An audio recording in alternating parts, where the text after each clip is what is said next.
আসসালামু আলাইকুম এসএসসি 26 ও 27 ব্যাচের প্রিয় শিক্ষার্থীরা সবাইকে ওয়েলকাম জানাচ্ছি আজকের শিওর শর্ট ফিজিক্স ক্লাসে আই স্কুল থেকে তোমাদের মুন্না ভাইয়া।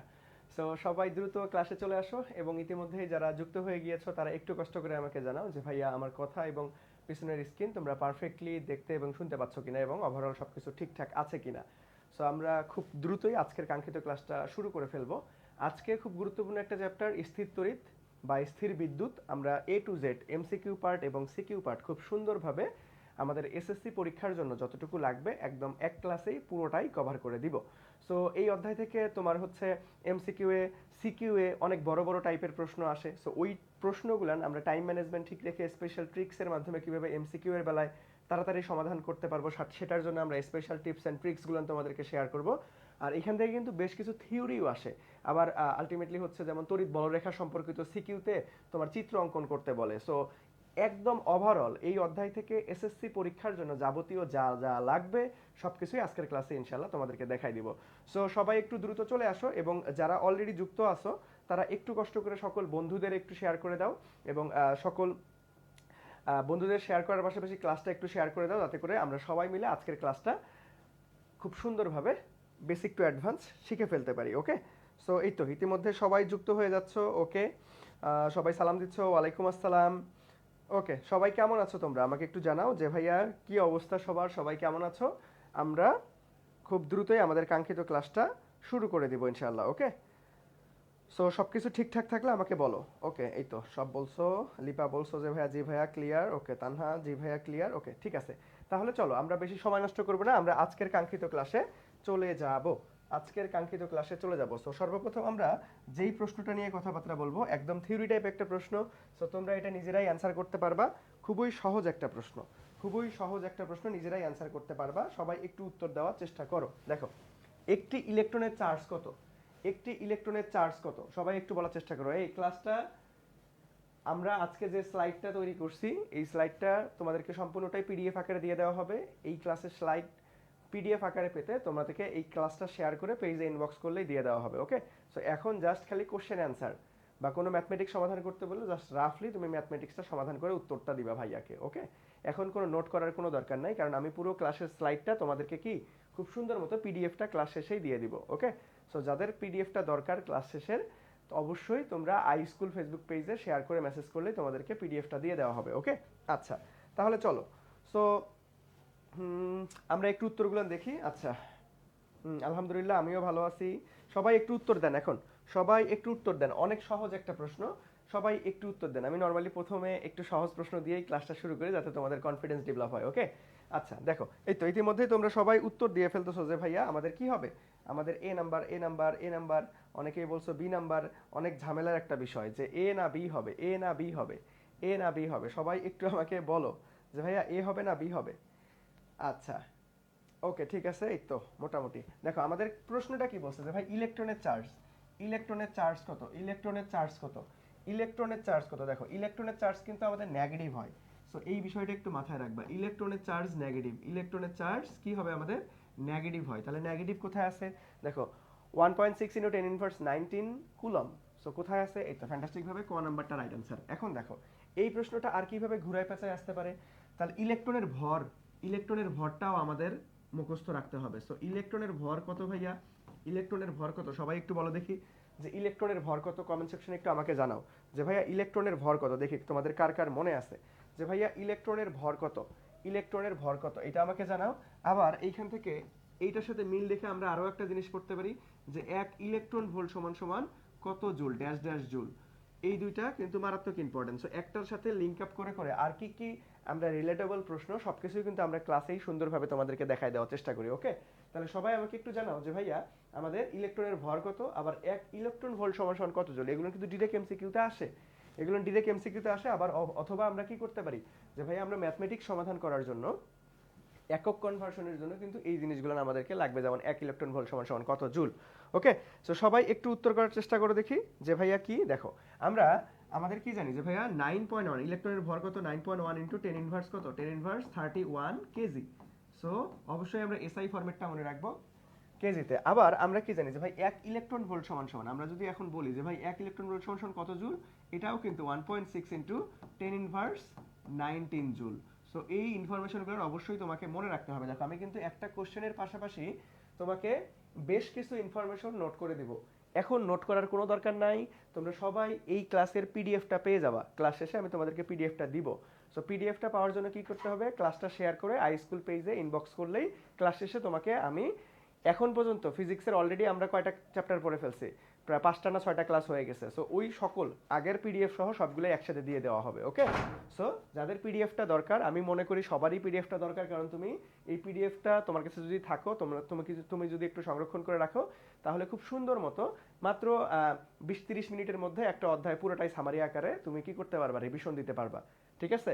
আচ্ছা, তাহলে দেখো এখন আমরা এইখান থেকে এই ইনফরমেশনগুলো মনে রাখবো। এখন এই প্রশ্নটা আর কিভাবে তোমাদের এসএসসি তে অলরেডি আসছিল, তোমরা একটু উত্তর করার চেষ্টা করবা। যে ভাইয়া আমাকে যদি বলা হয় যে ভাইয়া প্রোটনের চার্জ কত, প্রোটনের চার্জ কত, সবাই একটু কমেন্ট সেকশনে আমাকে জানাও দেখি যে ভাইয়া প্রোটনের চার্জ কত, প্রোটনের প্রোটনের চার্জ কত। এটাও কিন্তু তোমাদের এসএসসি তে অলরেডি আসছে, এসএসসি তে অলরেডি আসছে। তাহলে প্রোটনের চার্জ কত বলো দেখি, সবাই একটু কমেন্ট সেকশনে আমাকে জানাও যে ভাইয়া প্রোটনের চার্জ কত। আচ্ছা, তোমরা ইলেকট্রনের ভর অনেকেই গ্রাম এককে দিছো, কোনো সমস্যা নেই। ঠিক আছে, গ্রাম একক, কেজি একক, আলটিমেটলি যে কোনো একটা মনে রাখলে তুমি ওই কেজি থেকে গ্রাম অথবা গ্রাম থেকে কেজিতে কনভার্ট করতে পারবা খুব ইজিলি। ওকে, সো প্রোটনের চার্জটা কত সবাই আমাকে একটু বলতে পারবা, প্রোটনের চার্জ কত, প্রোটনের চার্জ কত সবাই একটু আমাকে বলতে পারবা। দেখো প্রোটনের চার্জ সেম জিনিস, ইলেকট্রনের চার্জ হয় নেগেটিভ এবং প্রোটনের চার্জ হয় পজিটিভ, প্রোটনের চার্জ হয় পজিটিভ। এটাও কিন্তু 1.6 ইন্টু 10 ইনভার্স 19 কুলম। ওকে, সো দেখো একটা প্রশ্ন আর কিভাবে ঘুরায় পেঁচায় আসতে পারে সেই জিনিসগুলো আমরা একটু খুব সুন্দরভাবে দেখার চেষ্টা করলাম। তাহলে আমি যদি একদম সামারি আকারে বলি যে ভাই এখান থেকে কি কি মনে রাখতে হবে, ইলেকট্রনের charge negative, so minus 1.6 into 10 inverse 19 coulomb. আবার প্রোটনের সেম জিনিস জাস্ট পজিটিভ হবে, সেম জিনিস জাস্ট পজিটিভ হবে। দ্যাট মিন্স এইখানে কিছু দেই নেই, মানে কি সামনে কি আছে, প্লাস আছে, সামনে কি আছে, প্লাস আছে। আবার এই প্রশ্নটা এক ইলেকট্রন ভোল্ট সমান সমান কত জুল, একদম সেম মান দেখো 1.6 ইন্টু 10 ইনভার্স 19 জুল। আবার এইখান থেকে যদি আমি বলি যে ভাই ইলেকট্রনের আমাদের হচ্ছে ভর কত, আমাদের কেজি এককে 9.1 ইন্টু 10 ইনভার্স 31। এখন দেখো এইটা এইটা একটু কেউ বলতে পারবা, আমি যদি বলি যে 1 মেগা ইলেকট্রন ভোল্ট সমান সমান কত জুল, 1 মেগা ইলেকট্রন ভোল্ট সমান সমান কত জুল, কমেন্ট সেকশনে আমাকে একটু জানাও দেখি, দেখি কে কে এই একক কনভার্সনে একটু খুব সুন্দরভাবে উত্তর করতে পারো দেখি, বলো। আচ্ছা আকাশ কি বলছো ভাই, রেসপন্স করেন। কি রেসপন্স করব, তুমি জিজ্ঞেস করছো কেমন আছেন, তাই না? হ্যাঁ আলহামদুলিল্লাহ, তোমাদের দয়ায় অনেক ভালো আছি। ওকে, সো একটু আমাকে বলো যে ভাইয়া 1 মেগা ইলেকট্রন ভোল্ট যদি থাকে তাহলে কত জুল হবে। তাহলে আমরা কি জানি, দেখো মেগা, মেগা মানে দেখো আমরা কিন্তু ভৌত রাশি ও পরিমাপ আমরা কিন্তু শিখে ফেলছি। তাহলে মেগা মানে কত, 10 টু দি পাওয়ার 6 না? তাহলে এইটার সাথে আমাকে কি গুণ করতে হবে, দেখো এটার সাথে দেখো 1.6 ইন্টু 10 ইনভার্স 19 আমরা জানি এত জুল, বাট এখানে যেহেতু মেগা বলে দিছে তাহলে এটার সাথে আমাকে কি করতে হবে, 10 টু দি পাওয়ার 6 গুণ করে দিতে হবে। তাহলে দেখো এখন আমরা 16, 17, 18, 19, দ্যাট মিন্স 1.6 ইন্টু 10 ইনভার্স কত হবে, 13 জুল হবে। সো যখন তুমি দেখবা, যখন তুমি দেখবা যে ভাইয়া ইলেকট্রন ভোল্ট সমান কত জুল, তখন একটু খেয়াল রাখতে হবে যে ভাইয়া মেগা ইলেকট্রন ভোল্ট চাইছে নাকি শুধু ইলেকট্রন ভোল্ট চাইছে। সো এটা কিন্তু অলরেডি এগুলোর প্রত্যেকটা জিনিসই তোমাদের এসএসসি পরীক্ষায় একবার হলেও আসছে, এসএসসি পরীক্ষায় একবার হলেও আসছে। ভাইয়া কি মন গড়া কথা লিখতেছি না, ভাইয়া বোর্ড কোশ্চেনগুলো অ্যানালাইসিস করেই তোমাদেরকে একটা প্রশ্ন আর কিভাবে ঘুরায় পেঁচায় আসতে পারে সবকিছু অ্যানালাইসিস করে দেই। তুমি যদি ক্লাসটা মনোযোগ দিয়ে করো দেখবা ওভারঅল খুব সুন্দরভাবে কম্প্যাক্ট আকারে তোমার ওই এই অধ্যায়ের এমসিকিউ সিকিউ যাবতীয় সকল প্রিপারেশন হয়ে যাবে ইনশাআল্লাহ। ওকে, আচ্ছা এই আজকের ক্লাসে এত মানে অডিয়েন্স কম কেন, কি অবস্থা? তোমরা কি ক্লাসটা ঠিকমতো শেয়ার করো নাই নাকি, কি অবস্থা? সবাই একটু যারা এখনো শেয়ার করেনি তারা একটু দ্রুত শেয়ার করে দেন তো। আজকে একটু অডিয়েন্স কম মনে হচ্ছে, আবার তোমাদের রেসপন্সও কম মনে হচ্ছে। কি অবস্থা রে, এই অধ্যায় কি তোমাদের কাছে খুব কঠিন লাগে? আমাকে একটু বলো দেখি, সবার রেসপন্স কম কেন জানি। এই তো তানহা, ধন্যবাদ ভাইয়া, 10 ইনভার্স 13 বলছো। ওকে, এই অধ্যায় কি তোমাদের কাছে কঠিন লাগে? বলো বলো, কঠিন লাগলে বলো, ভাইয়া আরো একদম ভেঙে ভেঙে তোমাদেরকে পড়াই দিব, ঠিক আছে? সমস্যা নাই। ওকে, আচ্ছা তাহলে চলো আমরা আমরা নেক্সটে চলে যাই। দেখো নেক্সটে কি বলছে যে ভাইয়া কোন বস্তুতে চার্জের উপস্থিতি নির্ণয়ের জন্য কোন কোন যন্ত্রটি ব্যবহার করা হয়। ঠিক আছে, কোন বস্তুতে চার্জের উপস্থিতি নির্ণয়ের জন্য চার্জের উপস্থিতি নির্ণয়ের জন্য কোন যন্ত্রটি ব্যবহার করা হয়। এটা একদম মুখস্থ টাইপ, থিওরি টাইপ একটা জিনিস। একটু আমাকে কি বলো, উত্তর বলো। দেখো যে ভাইয়া কোনটা হবে, যে কোন চার্জের উপস্থিতি নির্ণয়ের জন্য কোন যন্ত্রটি ব্যবহার করা হয়। ঠিক আছে, চার্জের উপস্থিতি নির্ণয়ের জন্য কোন যন্ত্রটি ব্যবহার করা হয়। এটা একদম মুখস্থ টাইপ, থিওরি টাইপ একটা জিনিস। আচ্ছা, সাউন্ড কম শোনা যাচ্ছে, দাঁড়াও সাউন্ড।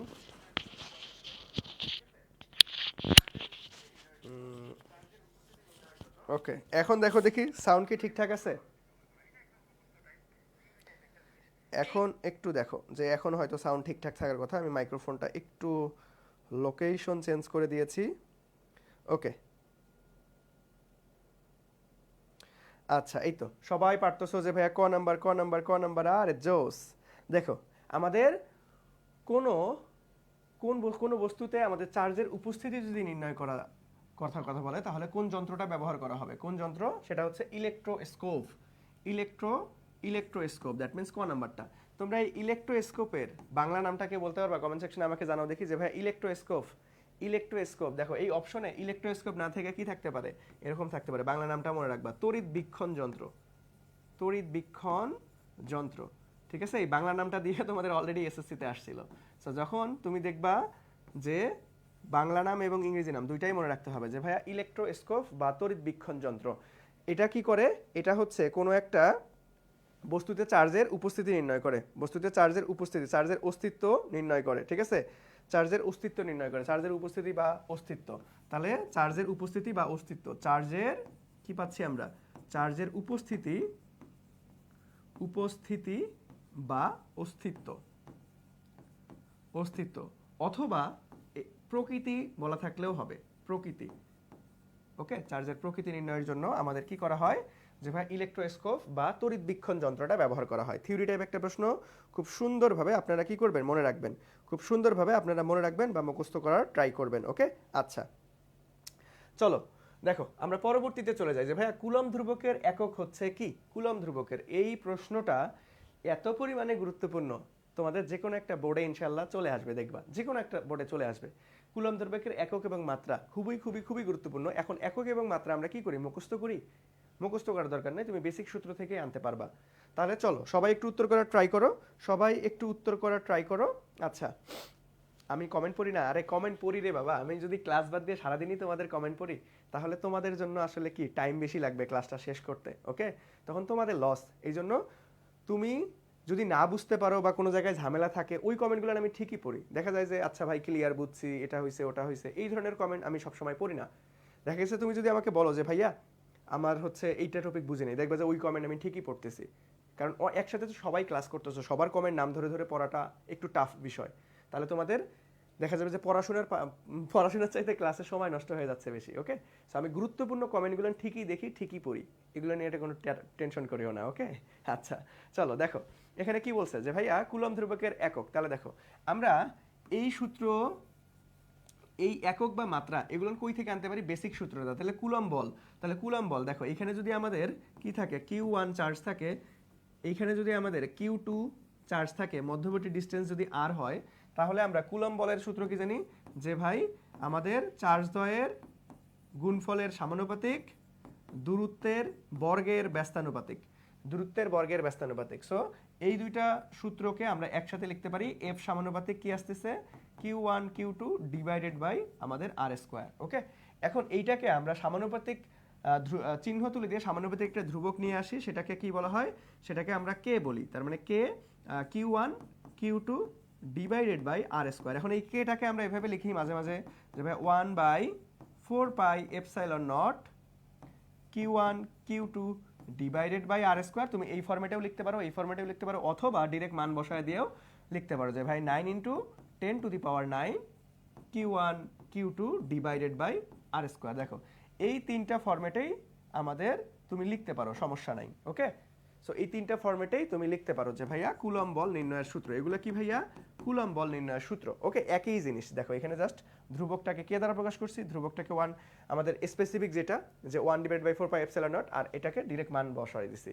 এখন কোনটার কাজ কি দেখো, এই সূত্রগুলান একদম বেসিক সূত্রগুলান আমরা সিকিউতে, এটা থেকে কিন্তু গ নাম্বারে একটা তুমি ইনশাল্লাহ প্রশ্ন পাবা যে ভাইয়া মধ্যবর্তী কুলম্ব বল নির্ণয় করো, মধ্যবর্তী কুলম্ব বল নির্ণয় করো। ওকে, সো গ নাম্বারে যখন তুমি উত্তর করবা, তখন তোমাকে একটা বিষয় অবশ্যই খেয়াল রাখতে হবে, সেটা কি দেখো এই বলের মানটা কি আসতে পারে, আমাদের বলের মানটা কি আসতে পারে, পজিটিভ হইতে পারে, বলের মানটা নেগেটিভ হইতে পারে। সো পজিটিভ হইলে কি হবে আর নেগেটিভ হলে কি হবে, যদি ক্যালকুলেশন করে বলের মান নেগেটিভ পাও, সেটা হবে আকর্ষণ ধর্মী, আকর্ষণ ধর্মী, আকর্ষণ ধর্মী। আর যদি ভাইয়া পজিটিভ পাও সেটা হবে বিকর্ষণধর্মী। বিকর্ষণধর্মী, ওকে, বিকর্ষণধর্মী। তুমি অ্যান্সার হিসেবে যখন আসবে যে ভাই নেগেটিভ এত নিউটন চলে আসছে, তখন তুমি লাস্টে যখন উত্তর লিখবা অতএব তুমি নেগেটিভ কথাটা আর লিখবা না যে এত বল আকর্ষণধর্মী, ওকে, এত বল আকর্ষণধর্মী, এভাবে লিখতে হবে, ওকে। আর এমসিকিউ এর বেলায় নরমালি আলটিমেটলি ডিরেক্ট মানটাই চায়, প্লাস মাইনাস আকারে থাকবে, অথবা যদি মাইনাসটা স্কিপ করে তখন দেখবে ব্র্যাকেটে আকর্ষণ বা বিকর্ষণধর্মী লেখা থাকবে, ওকে। আচ্ছা, এখন এই যে এই সম্পর্ক, যেটা আমরা বেসিক সম্পর্কটা জানি যে ভাইয়া কুলম্ব বল চার্জ দ্বয়ের গুণফলের সমানুপাতিক কিন্তু দূরত্বের বর্গের ব্যস্তানুপাতিক, এই সূত্র, এই সম্পর্ক এবং এই সম্পর্ক, এই দুইটা সম্পর্ক সমানুপাতিক ব্যস্তানুপাতিক, এটা নরমালি আমরা এমসিকিউ এর বেলায় কাজে লাগাবো, এমসিকিউ এর বেলায় মারাত্মকভাবে কাজে লাগাবো। দেখবে যে অনেক বড় বড় ম্যাথ খুব সহজেই তুরিতেই সমাধান হয়ে যাবে। এখন আমি তোমাকে যদি বলি যে ভাইয়া আমাদের চার্জয়ের মধ্যবর্তী দূরত্ব দ্বিগুণ করছি, তাহলে পূর্বের তুলনায় বল কত হবে? তাহলে আমি কি বললাম যে ভাইয়া চার্জয়ের মধ্যবর্তী দূরত্ব দ্বিগুণ করে ফেলছি, মানে বল কত গুণ হবে? তাহলে আমি বলের সাথে কি বলছি? দূরত্বের সম্পর্ক, তাহলে এইটা জাস্ট নিলেই হবে, তোমাকে পুরো সূত্রটা নেওয়ার দরকার নেই। তাহলে মধ্যবর্তী দূরত্ব দ্বিগুণ করছি, that means F2 equal to আমরা লিখতে পারবো 1 ডিভাইডেড বাই আমাদের কত দ্বিগুণ, আর এখানে F1 that means 1 divided by 4, তার মানে 1/4 হয়ে যাবে। এটাই হচ্ছে রাইট আনসার, বুঝছো? এই টাইপের প্রশ্ন অলরেডি এসএসসি পরীক্ষায় আসছে, একটু পরে সমাধান করবো। আপাতত আমরা এই প্রশ্নতে ফিরে যাচ্ছি, ওকে। এখন দেখো আমাদের কুলম্ব ধ্রুবকের, দ্যাট মিন্স এই কে এর আমাদের একক বের করতে বলছে। তাহলে দেখো এইখান থেকে এই বেসিক সূত্র থেকে আমরা এইভাবে লিখতে পারি না যে ভাইয়া এইখান থেকে আমরা লিখতে পারি, দেখো F equal to K into Q1 Q2 divided by R square. তাহলে এখানে আমাদের দরকার কে এর মান, তাহলে কে লেখো আর গুণ করে দাও, F R square divided by Q1 Q2। এখন যদি আমরা এখান থেকে একক বের করতে চাই, খুব সহজেই এককটা বের করতে পারবো, খুব সহজেই একক বের করতে পারবো। তাহলে দেখো একক, বলের একক কি নিউটন, দূরত্বের একক কি মিটার, তারপরে নিউটন মিটার স্কোয়ার, আর এখানে চার্জের একক কুলম, যেহেতু দুইটা চার্জ আছে তাহলে কুলম স্কোয়ার। তাহলে এটাকে আমরা newton metre square coulomb inverse 2 বলতেছি, newton metre square coulomb inverse 2। So আমরা এককটা কিন্তু পেয়ে গেছি। তাহলে newton metre square coulomb inverse 2 কোথায় আছে? ফ্যান্টাস্টিক ভাবে আমাদের এ নাম্বারটা right answer. Newton metre square coulomb inverse 2 কোথায় আছে? ফ্যান্টাস্টিক ভাবে আমাদের এ নাম্বারটা রাইট আনসার। সবাই কিন্তু পেরে গেছো। সবাই একটু আমাকে মাত্রাটা বের করে দেখাইতে পারবা যে ভাই এটার মাত্রা কি হবে? খুবই সোজা। দেখো সবাই একটু, যারা যারা পারো তবে একটু আমাকে কমেন্ট সেকশনে জানাও যে ভাই এটার মাত্রা কি হবে। সো আমি এই যে এইখান থেকে মাত্রাটা একটু উপরে তোমাকে সমাধান করে দিচ্ছি। সো মাত্রাটা কি হবে? সবাই একটু অ্যান্সার করার ট্রাই করে দেখি যে ভাই এটার মাত্রা কি হবে, এটার মাত্রা কি হবে, এটার মাত্রা কি হবে। দেখো এফ এর মাত্রা কি? M L T inverse 2। আবার এখানে আর এর মাত্রা কি? Length, that mean L square divided by আমাদের কিউ এর মাত্রা কি ভাইয়া? কিউ এর মাত্রা দেখো এটা থেকে তেমন মাত্রা আসে না, তার মানে হচ্ছে আধানের মাত্রা, এটা না জানলেও চলবে, ঠিক আছে? এটা থেকে মাত্রা তেমন ভাবে আসে না, এটা থেকে মাত্রা তেমন ভাবে আসে না। সো এককটা জানলেই হবে, এটা আলটিমেটলি তোমাদের কখনোই আসে নাই। সো এটা মাথা গরম করার কোনো দরকার নাই। সো আপনারা একক পর্যন্তই থাকেন, এইখান থেকে একক আসতে পারে, এইখান থেকে একক আসতে পারে। আর একটা ইনফরমেশন আপনাদের সাথে শেয়ার করি। আপনারা একটা, অনেকেই ভাবতে পারেন যে ভাই এইটা কি লিখলেন, যে এই যে এটা দেখো K equal to 1 divided by 4 pi epsilon not. এই এপসাইলন নট এইটা কই থেকে আসলো? এটা একটু অনেকেরই অজানা থাকে। এই জিনিসটা আলটিমেটলি কি, এই জিনিসটা একটু মনে রাখেন, এটা হচ্ছে ভেদ্যতা বা ভেদন যোগ্যতা, ভেদ্যতা বা আমরা ভেদন যোগ্যতা, এটাকে ভেদ্যতা বা ভেদন যোগ্যতা বলা হয়। আর যেহেতু নট ইউজ করছি, এপসাইলন নট, এই নট ইউজ করা মানে হচ্ছে শূন্য মাধ্যমে ভেদ্যতা বোঝাচ্ছে, শূন্য মাধ্যমে ভেদ্যতা। সো এপসাইলন নটের মান কেউ জানো? আমাকে একটু কমেন্ট সেকশনে জানাইতে পারবা যে ভাইয়া এই এপসাইলন নটের মান, এটা কিন্তু একটা ধ্রুবক না, এটার কিন্তু স্পেসিফিক একটা মান আছে। কেউ তোমরা বলতে পারবা এটার মান কত?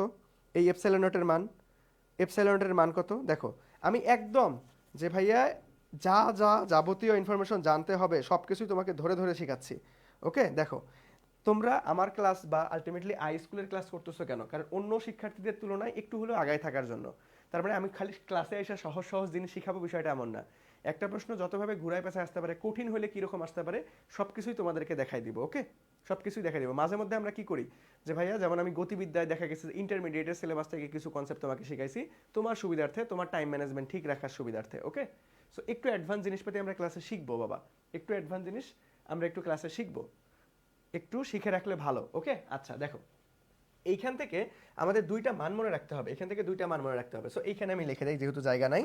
তাহলে দেখো আমরা এই মানটা তো সবাই জানি যে ভাইয়া কুলম্ব ধ্রুবকের মান কত, দ্যাট মিন্স এই যে কে অথবা 1 divided by 4 pi epsilon not, এই পুরো জিনিসটার মান কত 9 ইন্টু 10⁹9 আমরা কি জানি যে newton metre square coulomb inverse 2 এই মানটা তো সবাই জানি দেখো এই মানটা তোমাকে কিভাবে মনে রাখতে হবে দেখো মান এবং আমাদের একক সহ মনে রাখতে হবে মান প্লাস একক পরীক্ষার হলে অপশনে দেখবা যে ভাইয়া সবগুলো অপশনের মান একই হইলে সবগুলোর একক একই না তোমাকে বলা থাকবে যে newton metre inverse 2 coulomb square দেখো এককটা কিন্তু পরিবর্তন হয়ে গেছে তার মানে ওটা অ্যান্সার হবে না আমাদের এককটা কি newton metre square coulomb inverse 2 কিভাবে আসলো ভেঙে ভেঙে কিন্তু আমরা এই যে বের করে দেখাইছি তোমাকে এখন যদি আমি তোমাকে বলি যে ভাই এইখানে একটা যে টার্ম শিখলাম আমরা যে কুলম ধ্রুবককে আমরা ভাঙাইলে 1/4 পাই এপসাইলন নট পাই তার মানে এপসাইলন নটটা কি আবার এপসাইলন নটটা হচ্ছে আমাদের ভেদ্যতা বা বেদনযোগ্যতা এই ভেদ্যতা বা বেদনযোগ্যতার আমাদের মান কত দেখি কে কে পারো ভেদ্যতা বা বেদনযোগ্যতার মান কত কেউ পারবা দেখো এটা তোমাদের মানে বইয়ে নাও থাকতে পারে এটা হচ্ছে 8.854 দেখো 8.854 ইন্টু 10 ইনভার্স 12 ওকে 10 ইনভার্স 12 8.854 ইন্টু 10 ইনভার্স 12 আর এককটা কি হবে এই জিনিসটার উল্টা এটার উল্টা এককটা হবে তার মানে এখানে কি ছিল কুলম ইনভার্স 2 তাহলে এখানে হয়ে যাবে কুলম স্কয়ার এখানে নিউটন ছিল তাহলে এখানে নিউটন ইনভার্স 1 হয়ে যাবে আর এখানে মিটার স্কয়ার ছিল এখানে মিটার ইনভার্স 2 হয়ে যাবে এইটা জাস্ট উল্টা ভার্সন এটার জাস্ট উল্টা ভার্সন ঠিক আছে সো যেহেতু আমাদের কি আছে কুলম ধ্রুবক তাহলে কুলম ধ্রুবকের একটু ভিতর থেকে আমরা একটু বিস্তারিত জিনিসটা দেখে ফেললাম সো তোমাদের এটা এসএসসি পরীক্ষায় তেমন আসে না এটা এইচএসসি পরীক্ষায় বাবা অনেকবার আসছে এটা এইচএসসি পরীক্ষায় অনেকবার আসছে যে ভাইয়া আমাদের ভেদ্যতা বা বেদনযোগ্যতা এপসাইলন নটের মান শূন্য মাধ্যমে ভেদ্যতার মান কত বা এককটা কত এককটা কি হবে আমাদের এইটার উল্টা অর্থাৎ কুলম বলের উল্টা এককটা হবে তাহলে newton metre square coulomb inverse 2 এটাকে উল্টাই দাও coulomb square newton inverse metre inverse 2 মানটা কত 8.854 ইনটু 10 ইনভার্স 12 এতটুকু এক্সট্রা ইনফরমেশন একটু কষ্ট করে মনে রাখো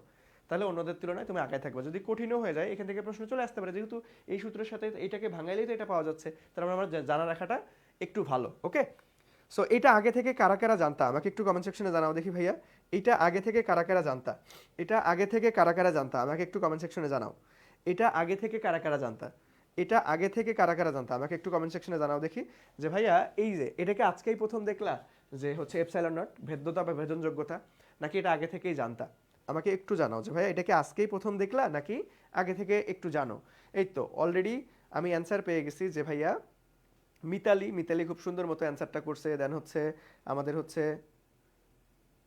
চৈতি খুব সুন্দরভাবে অ্যান্সার করছে সাবাস এই তো এটা অনেকেই জানে ঠিক আছে এটা একটু মনে রাখবে দেখো তার মানে একটা প্রশ্ন দেখো খুব সিম্পল একটা প্রশ্ন ছিল আমাদের এটার একক কি বাট আমরা পড়াশোনা করার সময় কিন্তু এটা থেকে একদম 14 গোষ্ঠী উদ্ধার করে ফেলছি এইভাবেই তোমাকে পড়াশোনা করতে হবে এইভাবেই তোমাকে প্রত্যেকটা জিনিসের বেসিক কনসেপ্ট ক্লিয়ার থাকতে হবে আমরা বলি না যে ভাই বেসিক কনসেপ্ট ক্লিয়ার করো এটা কেমনে তুমি বেসিক কনসেপ্ট ক্লিয়ার করবা প্রত্যেকটা জিনিসের এইভাবেই বেসিক কনসেপ্ট ক্লিয়ার মানে ওই প্রশ্নটা আর যতভাবেই ঘুরাই পেছে আসুক না কেন তুমি যাতে 100% অ্যাকুরেসিতে অ্যান্সার করতে পারো এটারই নাম হচ্ছে বেসিক কনসেপ্ট ক্লিয়ার এবং আমরা সেই কাজটা তোমাদেরকে খুব সুন্দরভাবে গুছাই দিচ্ছি ইনশাল্লাহ ওকে আচ্ছা তাহলে চলো আমরা নেক্সটে চলে যাই এটা নিয়ে অনেক কথাবার্তা বলছি এখন তোমরা দেখবা যে সামনের কয়েকটা প্রশ্ন তোমরা দেখা মাত্রই উত্তর করে ফেলবা এখন এটা আমাকে উত্তর করে দাও না পারলে খবর আছে ঠিক আছে না পারলে খবর আছে দেখো কি বলতেছে যে শূন্য স্থানে কুলম্বের ধ্রুবকের মান কত শূন্য স্থানে কুলম ধ্রুবকের মান কত তাহলে দেখো কুলম ধ্রুবকের মান চাইছে আমার তাহলে 9 into 10 to the power 9 9 into 10 to the power 9 দেখো সবগুলোর মানই সেম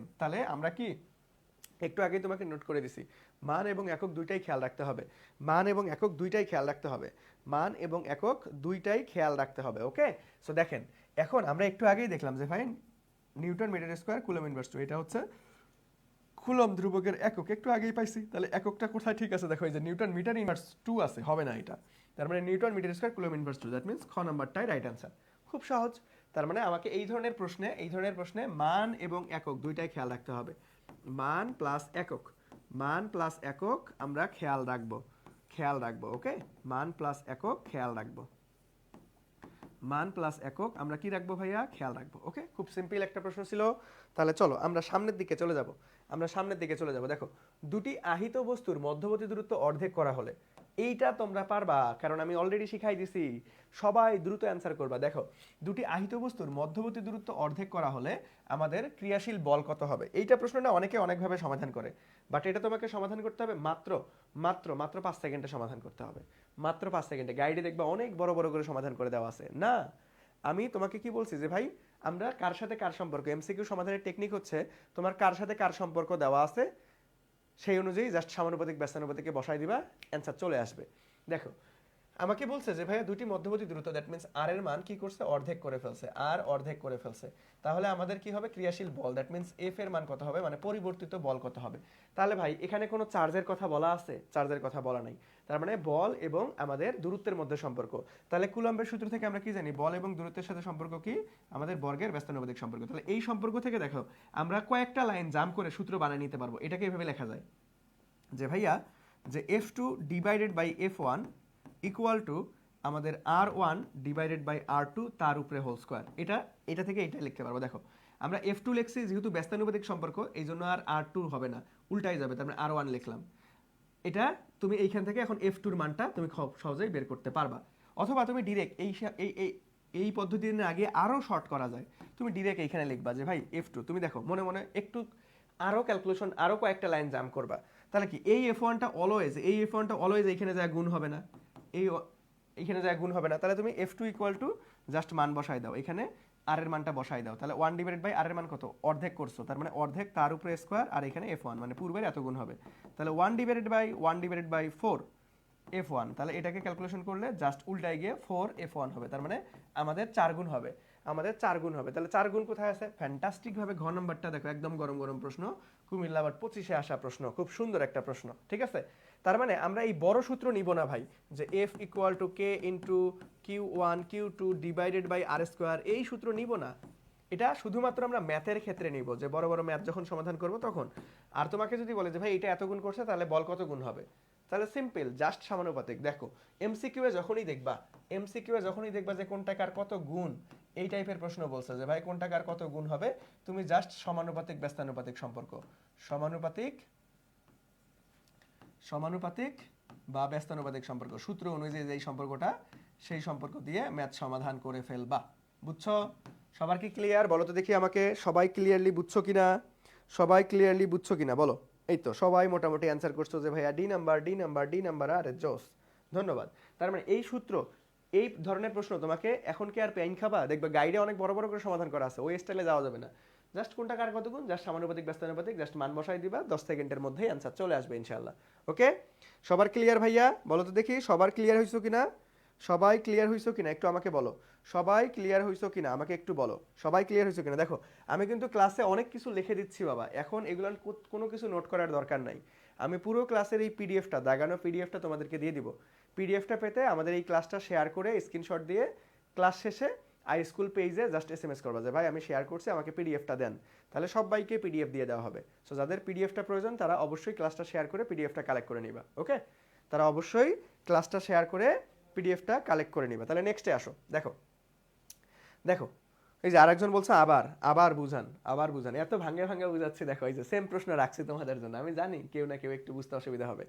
দেখো এইটা প্রশ্ন বুঝার মাধ্যমে আগেরটা বুঝে ফেলবো। একই টাইপের প্রশ্ন, দেখো একই টাইপের প্রশ্ন আমরা একটু দেখার ট্রাই করি। দেখো এইখানে জাস্ট আরেকটু হালকা লেজ লাগাই দিছে যে দুটি আহিত বস্তুর মধ্যবর্তী দূরত্ব এবং প্রতিটি আধানের পরিমাণ দ্বিগুণ। তাহলে দেখো আগে ছিল শুধুমাত্র মধ্যবর্তী দূরত্ব, বাট এখন কি করছে, দুটি আহিত বস্তুর মধ্যবর্তী দূরত্ব এবং প্রতিটি আধানের পরিমাণ, দ্যাট মিন্স এইখানে আমাদের কার মান ভাই, আর এর মান এবং কিউ এর মান দুইটাই কি করছে ভাইয়া, দ্বিগুণ করা হয়েছে। দুইটাই কি করছে, দ্বিগুণ করছে হলে মধ্যবর্তী ক্রিয়াশীল বল কিরকম হবে। তাহলে এইখানে কি আমরা বড় সূত্রটা ইউজ করব, কখনোই না। দেখো আমাদের কি বলছে ভাই, দেখো অ্যান্সার গুলো দেখো, অর্ধেক হবে, এত গুণ হবে, যে গুণ আছে, এই যে অর্ধেক বা গুণ আছে, তাহলে এইটা মানেই হচ্ছে সমানুপাতিক বা ব্যস্তানুপাতিক, সমানু বা ব্যস্তানুপাতিক সম্পর্ক। তাহলে বেসিক সূত্র আমরা কি জানি বলের সাথে, যে ভাই কুলম্ব বল আমাদের হচ্ছে চার্জ দ্বয়ের গুণফলের সমানুপাতিক, দূরত্বের বর্গের ব্যস্তানুপাতিক। দেখো এখন আমরা এই পুরোটাই নিলাম কেন, কারণ আমাদের আর এর সাথে এবং কিউ এর সাথে দুইটার সাথেই সম্পর্ক স্থাপন করতে প্রশ্নে বলে দিছে, ঠিক আছে। আর এর সাথে এবং আমাদের কিউ এর সাথে দুইটার সাথেই সম্পর্ক স্থাপন করতে বলে দিছে, তাহলে খুব সহজ।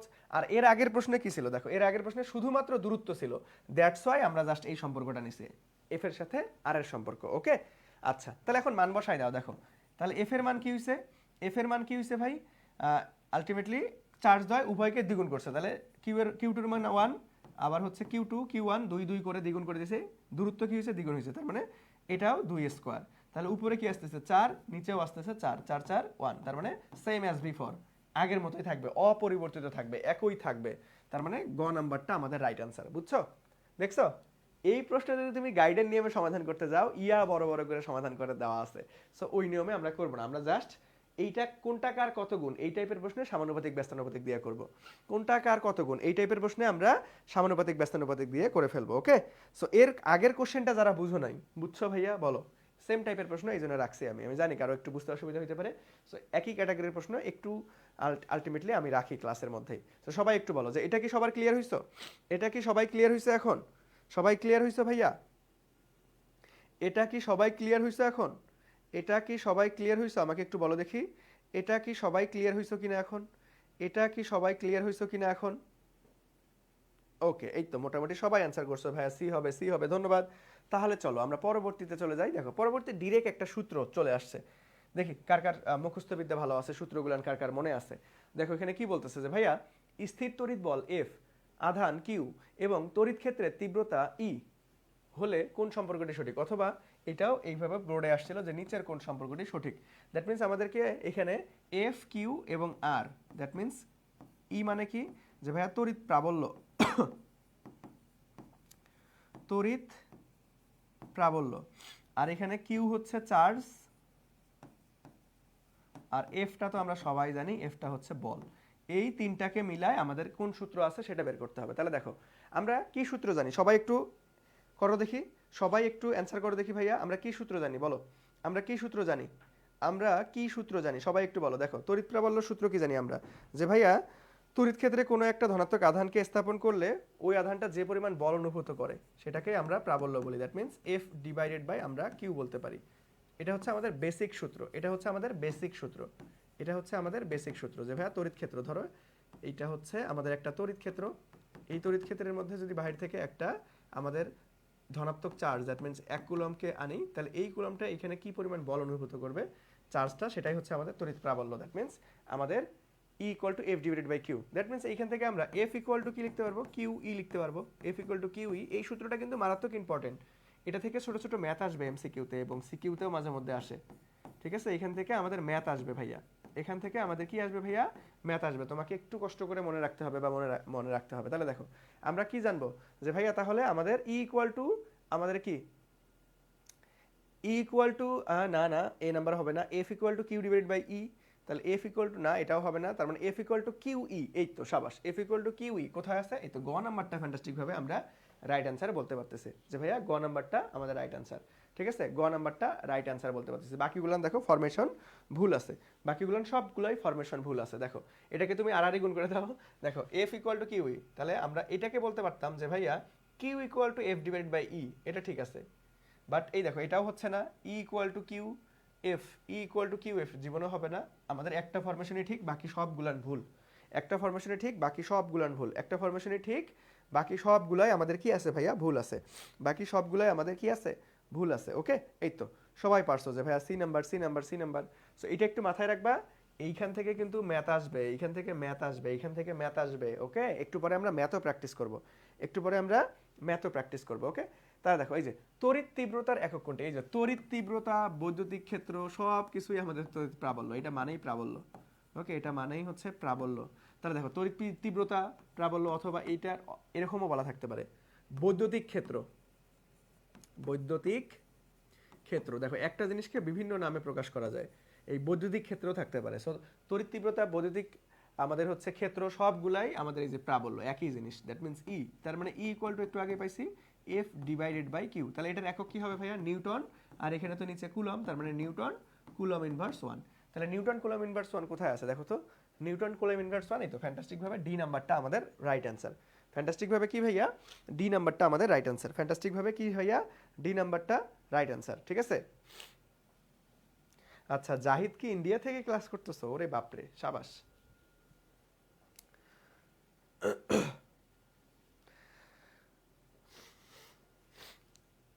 বলো সবাই পারছো? দেখো এটা একদম সহজ। তার মানে এই প্রশ্নটা এই তড়িৎ তীব্রতার জায়গায় কি থাকতে পারে, প্রাবল্য থাকতে পারে, আবার বৈদ্যুতিক ক্ষেত্র থাকতে পারে। একই জিনিস, একই জিনিস, বুঝতে পারছো?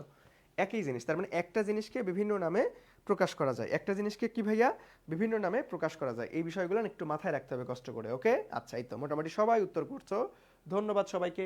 নেক্সটে আসো, দেখো এই যে আস্তে আস্তে একটু ম্যাথে চলে যাবো। ওকে, তাহলে দেখো এখানে কি বলতেছে যে ভাইয়া 30 নিউটন কুলম ইনভার্স 1 তড়িৎ তীব্রতা, দ্যাট মিনস এটা কার মান, ইর মান দেওয়া আছে। তড়িৎ তীব্রতা তড়িৎ প্রাবল্য বৈদ্যুতিক ক্ষেত্র একই জিনিস। দেখো তাহলে এত তীব্রতা তড়িৎ ক্ষেত্র এত কুলম চার্জ, এত কুলম এর আহিত কোনো বস্তুতে স্থাপিত করলে সেটি কত বল লাভ করবে, দ্যাট মিনস কত বল, এফ এর মান তোমাকে বের করতে বলছে। তাহলে এটা কার মান দেওয়া আছে, এটা হচ্ছে কিউ এর মান দেওয়া আছে। তাহলে আমরা এখনই বেসিক সূত্রটা কি শিখলাম, ওই অনুযায়ী সমাধান করে ফেলি। চলো বেসিক সূত্রটা কি শিখলাম ভাইয়া, যে ই ইকুয়াল টু আমরা এফ ডিভাইডেড বাই কিউ শিখলাম। বাট এখন আমাদের ই লাগবে না, আমাদের বের করতে বলছে কত বল অনুভব করবে, এফ এর মান। তাহলে F equal to Q E, তাহলে মান বসায় দাও। তাহলে কিউ এর মান কত, কিউ এর মান জাস্ট সূত্র মুখস্থ রাখলে এগুলো একদম পানি ভাত প্রশ্ন। তাহলে 10 কুলম আর এখানে হচ্ছে 30, তার মানে আমাদের 3 আর 2টা শূন্য, 300 নিউটন। তাহলে 300 নিউটন কোথায় আছে, 300 নিউটন, ফ্যান্টাস্টিক ভাবে এই নাম্বারটা রাইট অ্যান্সার। বুঝছো, এগুলান ভাই তোমার যদি সূত্র মুখস্থ রাখতে পারো, এগুলো একদম পানি ভাত প্রশ্ন, খুবই ছোট ছোট ম্যাথ, এগুলো অনেক গুরুত্বপূর্ণ। এটা তোমার এসএসসিতেও আসে, যেমন এসএসসিতেও তেমন আসে, তখন তুমি এইচএসসিতে উঠবা কিছুদিন পর। এটা এসএসসি এইচএসসি দুইটার জন্যই গুরুত্বপূর্ণ। এই ধরনের ছোট ছোট প্রশ্ন খুব বেশি পরিমাণে আসে। ওকে, খুব বেশি পরিমাণে আসে। ওকে, বুঝছো ভাইয়া, বলো দেখি সবাই কি ক্লিয়ারলি বুঝছো? আচ্ছা, দেখো ভুল হওয়া আলটিমেটলি মান সম্মানের ভয় না, বলো না, এটা কিন্তু ঠিক না। দেখো তুমি ভুল হোক, যদি সব কোশ্চেনেই ভুল অ্যান্সার দাও, বিশ্বাস করো আমি কখনোই অবাক হব না। আমার কাছে ধরো আমি তোমাদেরকে যদি মানে পারতাম যে সবাই তোমরা রেসপন্স করো, তাহলে আমি আরো খুশি হই। ঠিক আছে, তুমি যতটুকু জানো, যেটা অ্যান্সার মনে হচ্ছে তুমি করো ভাই। কেন, এটার একটা খুব সুফল আছে। ধরো তুমি একটা জিনিস ভুল করছো, ভুল করার পরেই যখন তুমি শিখবা, তখন ওই জিনিসটা অনেক দিন পর্যন্ত মনে থাকবে। ঠিক আছে, তখন যখন পরীক্ষায় দেখবা এই কোশ্চেনটা চলে আসছে, তখন তুমি পরীক্ষায় এই ক্লাসের কথা মনে পড়বে তোমার, আরে এই কোশ্চেনটা তো আমি ভাইয়ার ক্লাসে ভুল করছিলাম, ভাইয়া তো শিখাই দিছে, তখন আর ওইটা জীবনেও ভুল হবে না। সো আমি এই জন্য একটা মজায় মজায় কথা বলি যে যত পারো মুন্না ভাইয়ের ক্লাসে ভুল করো, ভুল করে শিখো, যাতে এই ভুলগুলো কখনোই পরীক্ষার হলে আর রিপিট না হয়। ওকে, আচ্ছা তাহলে চলো, ওকে তাহলে চলো আমরা নেক্সটে চলে যাই। ঠিক আছে, তাহলে আমরা চলো নেক্সটে চলে যাই। দেখো নেক্সটে কি বলছে, যে ভাইয়া কোনো তড়িৎ ক্ষেত্রে 40 কুলম আধান স্থাপন করলে, তাহলে 40 কুলম আধান স্থাপন করলে এটি কত নিউটন, 160 নিউটন বল লাভ করে। তাহলে ওই বিন্দুতে আবার কি করছে, 50 কুলম আধান স্থাপন করলে কত বল অনুভূত হবে। দ্যাট মিন্স আমাদের কিউ এর মান দেওয়া আছে, এইখানেও কিউ এর মান দেওয়া আছে, আবার এইখানে এফ এর মান দেওয়া আছে, আবার তোমাকে এফ এর মানই বের করতে বলছে। ওকে, প্রশ্নটা ইন্টারেস্টিং একটা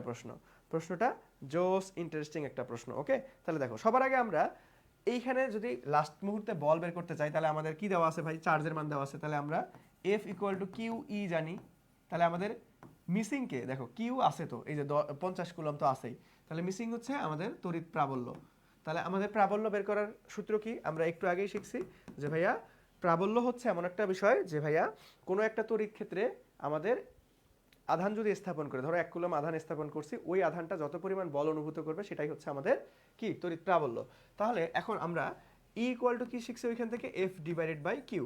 তাহলে এইখান থেকে এফ এর মান দেওয়া আছে কত, ওই যে দেখো 160, আর কিউ এর মান কত, এই কিউটা কোথায় ধরবা, প্রথমটার জন্য, তার মানে 40, তার মানে 0 0 4 4 16, দ্যাট মিন্স এটা হচ্ছে 4 নিউটন কুলম ইনভার্স 1। তাহলে 4 পাইলাম। তাহলে এখানে মান বসাই দাও, কিউ এর মান কত পরে বলছে যে ভাই 50 ইন্টু আমাদের কত ভাইয়া 4 পাইছি। তাহলে 4 5 20, আর আগে থেকে একটা শূন্য আছে, তাহলে 200 কোথায় আছে, ফ্যান্টাস্টিক ভাবে ঘ নাম্বারটা রাইট অ্যান্সার। বুঝছো, ঘ নাম্বারটা আমাদের রাইট অ্যান্সার। সবার কি ক্লিয়ার ভাইয়া, সবাই কি ক্লিয়ার, একটু আমাকে বলো দেখি সবাই কি ক্লিয়ার কিনা, বলো সবাই কি ক্লিয়ারলি বুঝছো কিনা, সবাই একটু আমাকে বলো যে ভাইয়া ক্লিয়ারলি বুঝছো কিনা। ওকে, হ্যাঁ ভণ্ড, আল্লাহর নাম নিয়ে বলি ডি। আচ্ছা, তাহলে চলো আমরা নেক্সটে চলে যাই। খুবই সহজ একটা প্রশ্ন ছিল, আমরা নেক্সটে চলে যাই। দেখো নেক্সটে কি বলছে, নেক্সটে বলছে যে 5 কুলম চার্জের জন্য 10 মিটার দূরে থাকা ইলেকট্রিক ফিল্ড কত, ইলেকট্রিক ফিল্ড কত তোমাকে বের করতে বলছে। ওকে, ইলেকট্রিক ফিল্ড কত এটা তোমাকে বের করতে বলছে। সিম্পল প্রশ্ন, সিম্পল প্রশ্ন ভাইয়া। তাহলে দেখো ইলেকট্রিক ফিল্ড কত, তাহলে দেখো আমি একটু তোমাদের একটু পড়াই নেই। দেখো বেসিক সূত্রগুলো আমরা কুলম বল সূত্র কি জানলাম যে ভাইয়া F equal to 9 into 10⁹ Q1 Q2 divided by কি ভাইয়া আর স্কোয়ার। তারপরে এটা হচ্ছে কুলম বলের সূত্র। এখন যদি প্রাবল্য সূত্র বের করতে বলে প্রাবল্য সমীকরণটা সেটা হবে 9 into 10⁹ Q divided by R square. আবার যদি তোমাকে বিভবের একটু পরে আমরা বিভব নিয়েও কথাবার্তা বলবো। সো বিভবের সমীকরণটা এখনই শিখাই রাখি 9 ইন্টু 10⁹ কিউ ডিভাইডেড বাই আর। এখানে একটা সম্পর্ক তুমি খেয়াল করছো কোথায় চেঞ্জ হচ্ছে, দেখো এই জায়গায় কিন্তু চেঞ্জ হচ্ছে। আগে Q1 Q2 divide by R square, আর এখন শুধুমাত্র Q divided by R square, আর তারপরে শুধুমাত্র কিউ ডিভাইডেড বাই আর। এই তিনটা সমীকরণ তোমার মনে রাখতেই হবে, বেসিক সূত্র। এটা কি বেসিক সূত্র, ওকে, বেসিক সমীকরণ বা বেসিক সূত্র। এই তিনটা সূত্র আপনাকে মনে রাখতেই হবে। ওকে, তাহলে ম্যাক্সিমাম জিনিস আপনি পেরে যাবেন ইনশাআল্লাহ, ম্যাক্সিমাম জিনিস আপনি পেরে যাবেন ইনশাআল্লাহ। তাহলে দেখো এখানে বের করতে বলছে কার মান, ইলেকট্রিক ফিল্ড, দ্যাট মিন্স ই এর মান। ইলেকট্রিক ফিল্ড মানেই হচ্ছে আমাদের কি প্রাবল্য। তাহলে ই এর মান বের করতে বলছে, আপনার কি কি দেওয়া আছে ভাইয়া, দেওয়া আছে হচ্ছে আমাদের কি চার্জের মান দেওয়া আছে এবং এত দূরে অবস্থান করতেছে, এত দূরে অবস্থান করতেছে। তাহলে এখন কি আমরা এই সূত্র ইউজ করব যে ভাই তারা প্রাবল্য সূত্র এফ ডিভাইডেড বাই কিউ?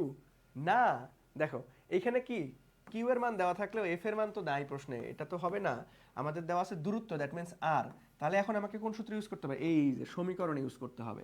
তাহলে ই ইকুয়াল টু আমরা কি জানি যে ভাইয়া E equal to 9 into 10⁹ 9 into 10⁹ Q divide by R. তাহলে কিউ এর মান আমি একবারে বসাই দিলাম। তাহলে কিউ এর মান হচ্ছে 5, আর এর মান কত ভাইয়া 10, আর এর মান কত 10, 10 উপর আবার স্কোয়ার হবে। ওকে, এটাকে জাস্ট ক্যালকুলেট করো, এটা হাতে ক্যালকুলেশনই করা যায়, তোমরা ক্যালকুলেট করে ফেলো, ক্যালকুলেট করে ফেলো দ্রুত, ক্যালকুলেট করে ফেলো, ক্যালকুলেট করে ফেলো দ্রুত।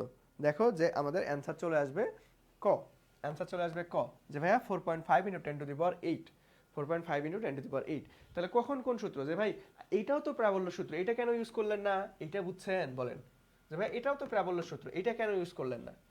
তাহলে কখন কোন সূত্র ইউজ করতে হবে এটা কে বলে দিবে, প্রশ্ন বলে দিবে। প্রশ্নের ডাটা কার কার মান দেওয়া আছে সেই অনুযায়ী সূত্র সিলেক্ট করতে হবে। তাহলে আমরা নোট করে একটু লিখে দেই যে কখন কোন প্রশ্ন, কখন কোন প্রশ্নে কোন সূত্র হবে, কখন কোন সূত্র হবে, কখন কোন সূত্র হবে, কখন কোন সূত্র হবে, এটা প্রশ্নের ডাটা বলে দিবে, প্রশ্নেই বলে দিবে, প্রশ্নেই বলে দিবে। মানে তোমার এক্সট্রা পেইন খাওয়ার দরকার নাই, তুমি জাস্ট কি করবা, প্রশ্নে কি কি ডাটা দেওয়া আছে, কার কার মান দেওয়া আছে সেই জিনিসটা খেয়াল রাখবা, তাহলেই তুমি সূত্র সিলেকশন করতে পারবা, তাহলেই তুমি সূত্র সিলেকশন করতে পারবা, তাহলেই তুমি কি করতে পারবা ভাইয়া, সূত্র সিলেকশন করতে পারবা। সবাই বুঝছেন, সবাই বুঝছেন এটা।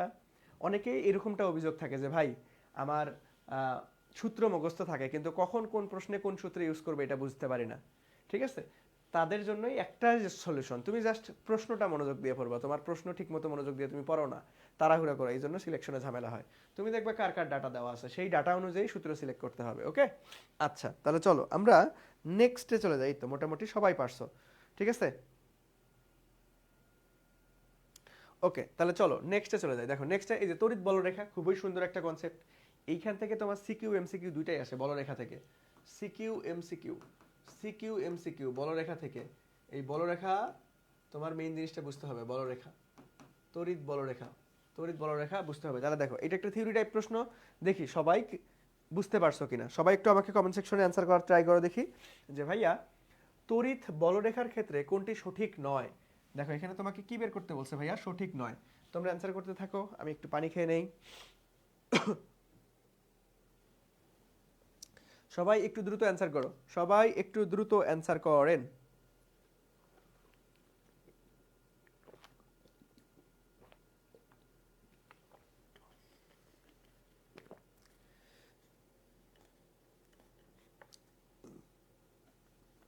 আচ্ছা, জিজ্ঞেস করছো আমার বাসা কোথায়।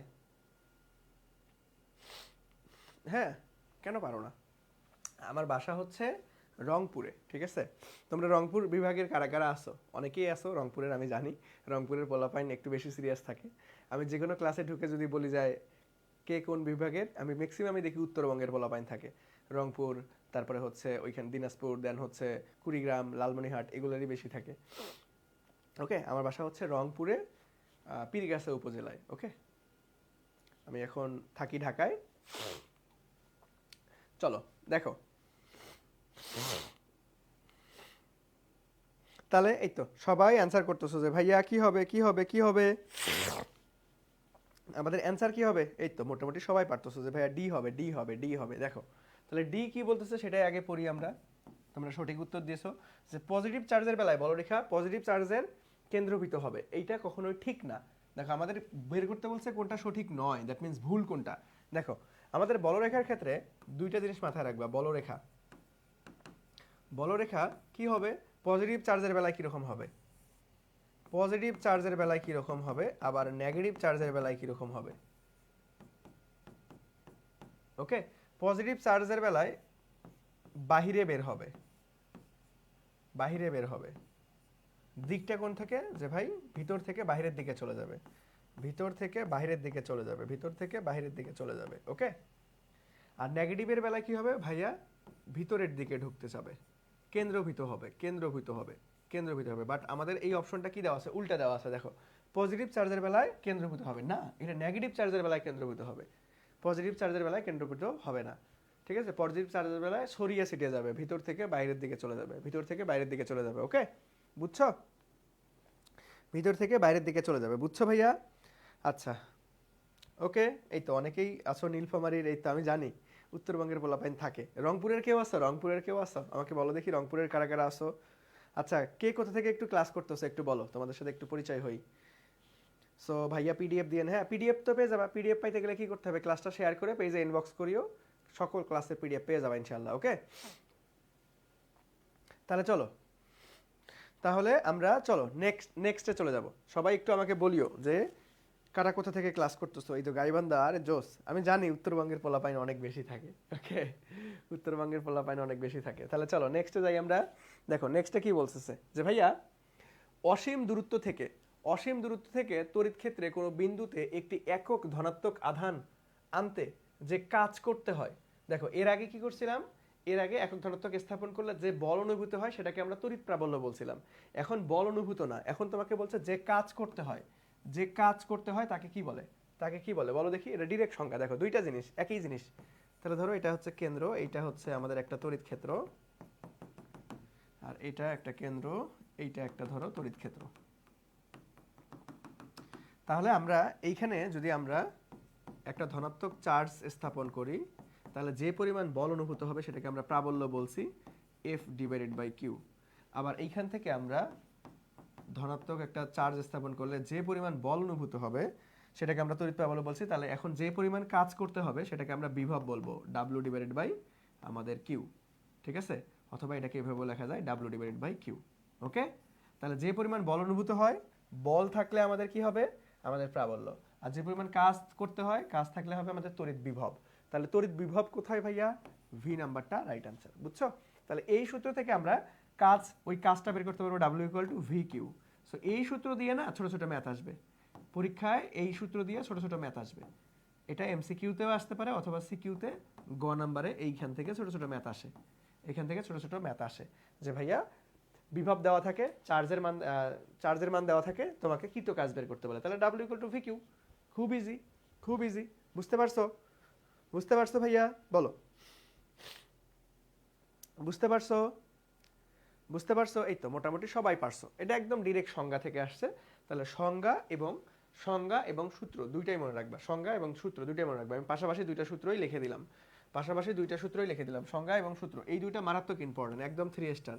একটা প্রশ্ন ইনশাল্লাহ এখান থেকে পাবা, এমসিকিউ বা সিকিউতে। এই দুটো সূত্র থেকে একটা সূত্র তুমি পাবাই পাবা, একটা সূত্র থেকে তুমি পাবাই পাবা। ঠিক আছে? এই তো এই যে রংপুরের পোলাপাইন, আমি জানি এখানে উত্তরবঙ্গের পোলাপাইন বেশি থাকে। ওকে, এই তো রংপুরের কে আসো? প্রিয়াঙ্কা আসো রংপুরের। ওকে, আচ্ছা। ওরে বাপরে, এই তানহাকে নিয়ে আজকে প্রচুর কমেন্ট আসতেছে। ভাই নিজের ক্লাসের দিকে ফোকাস করো, ঠিক আছে? নিজের ক্লাসে ফোকাস করো। ওকে, একটু আলটিমেটলি কি পরিচয় হবা, পরবর্তীতে হবা, সময় পাবা।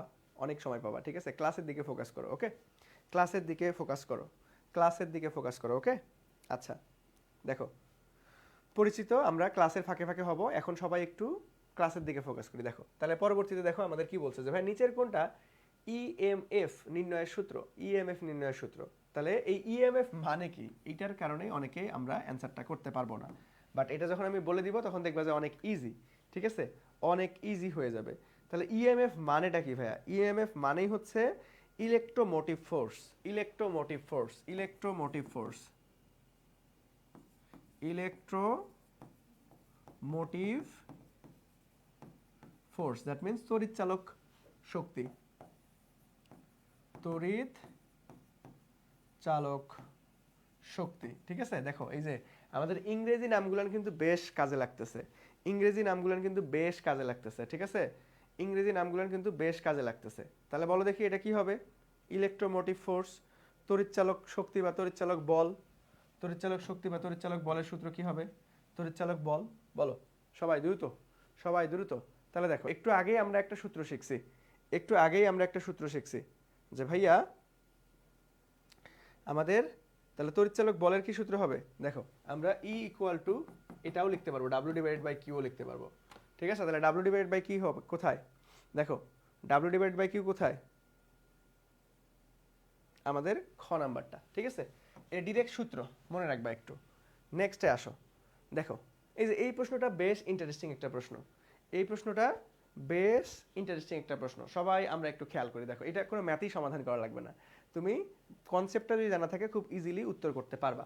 দেখো এখানে কি বলছে, এখানে কি বলছে, দেখো এখানে কি বলছে, দেখো এখানে কি বলছে, এখানে আমরা কি বলছে একটু দেখি যে ভাইয়া এ আহিত বস্তুতে ভূ সংযোগ করা হলে, তাহলে এ একটা আহিত বস্তু, দ্যাট মিন্স এখানে কি আছে? ধনাত্মক চার্জ আছে, ধনাত্মক চার্জ, দেখো এই সবগুলাই প্লাস, তাহলে আমরা বলতেছি যে ভাইয়া এটা ধনাত্মক চার্জ আছে, ধনাত্মক চার্জ আছে, ওকে?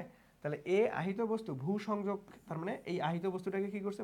ভূমিতে সংযোগ করে দিছে, দিলে পি বিন্দুতে তড়িৎ প্রাবল্য, পি বিন্দুতে তড়িৎ প্রাবল্য কত হবে সেটা তোমাকে বের করতে বলছে যে ভাইয়া এ আহিত বস্তুতে আমরা যদি ভূ সংযোগ করে দিই তাহলে পি বিন্দুতে প্রাবল্য, দেখো পি বিন্দুতে কত চার্জ আছে? 8 কুলম আছে, আর এদের মধ্যবর্তী কাজ করতেছে 10 নিউটন। তাহলে এটার উত্তর কি হবে? সবাই একটু উত্তর করার চেষ্টা করে দেখি, দেখি কার কনসেপ্টটা ক্লিয়ার আছে।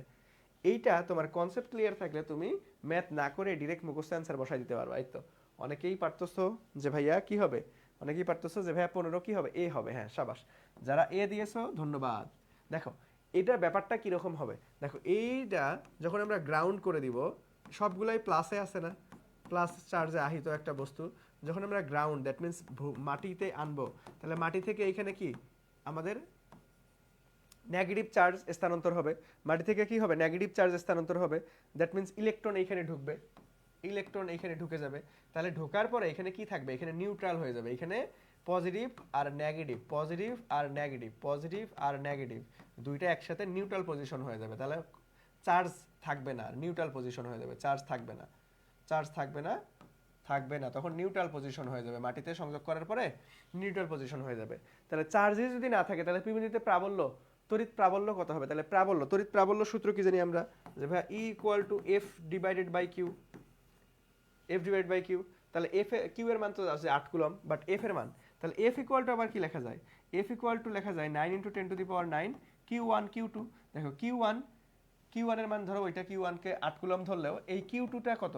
0, কারণ ওই যে গ্রাউন্ড যখন করে দিছো তখন পজিটিভ নেগেটিভ মিলাই নিউট্রাল পজিশন হয়ে গেছে, তখন 0। তাহলে 0 সাথে তুমি যাই গুণ ভাগ করো না কেন অ্যানসার 0 আসবে, 0 সাথে যাই গুণ করো অ্যানসার পুরোটাই 0। তাহলে এখানে 0 divided by Q, that means আমাদের অ্যানসারই হবে 0, 0 ডিভাইড বাই কিউ, আমাদের অ্যানসারই কত? 0। তাহলে এই ম্যাথটা তোমাকে করারই দরকার নাই, তুমি যখনই দেখবা যে ভাই পজিটিভ একটা চার্জ গ্রাউন্ড করে দিছে, দ্যাট মিন্স ভূ সংযোগ করছে, ভূ সংযোগ করলে আমাদের কি হবে? প্রাবল্য অথবা বল যাই বলুক না কেন, প্রাবল্য অথবা বল, তড়িৎ বল যাই বলুক না কেন, আমাদের কি হবে? অ্যানসার শূন্য হবে, কারণ নিউট্রাল পজিশনে চলে যাবে, তখন আমাদের শূন্য হয়ে যাবে। বুঝছো সবাই? বুঝছো সবাই ভাইয়া? সবাই একটু বলো তো ক্লিয়ার কিনা, সবাই একটু বলো তো ক্লিয়ার কিনা? এই তো মোটামুটি সবাই পারছো যে ভাই এ number, A number, A number, ধন্যবাদ। তাহলে চলো এই যে খুব কনসেপচুয়াল একটা সুন্দর একটা প্রশ্ন, দেখো এটা যশোর বোর্ড 2015-তে আসছে, দেখি তোমাদের থিওরিগুলান সবার ক্লিয়ার কিনা, দেখি তোমাদের থিওরিগুলান সবার ক্লিয়ার কিনা, ওকে? আচ্ছা তাহলে দেখো আমাদের এখানে কি বলছে যে নিচের চিত্রে তাহলে আমাদের চিত্র দেওয়া আছে, দেখো এ একটা গোলক আছে, বি একটা গোলক আছে। তাহলে এ গোলকের হচ্ছে কুলম হচ্ছে 6 কুলম চার্জের মান, আর 5 ভোল্ট। এটা কত ভাইয়া? 5 ভোল্ট। এটা কত? 5 ভোল্ট। আবার এখানে 9 কুলম, এখানে হচ্ছে 3 ভোল্ট। তাহলে তোমাকে বলছে যে এই চিত্রের মধ্যে কোন কথাটা সঠিক। এ নাম্বারটা বলছে এ গোলকের থেকে কিছু আধান বি গোলকে যাবে, বি গোলক থেকে কিছু আধান এ গোলকে আসবে, আধান পার্থক্য সর্বদা সমান থাকবে, সর্বদা বি গোলক আধান একই থাকবে। তাহলে আমাকে একটু ক্লিয়ার করার চেষ্টা করে দেখি যে ভাইয়া এইটা দেখি কাদের কাদের বই ভালো মতো পড়া আছে। দেখি এগুলো থিওরি টাইপ প্রশ্ন। দেখো দেখো আধান, আধান দেখো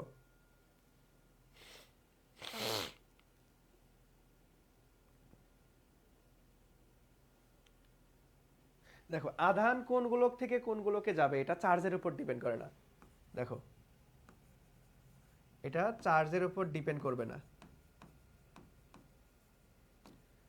করবে না।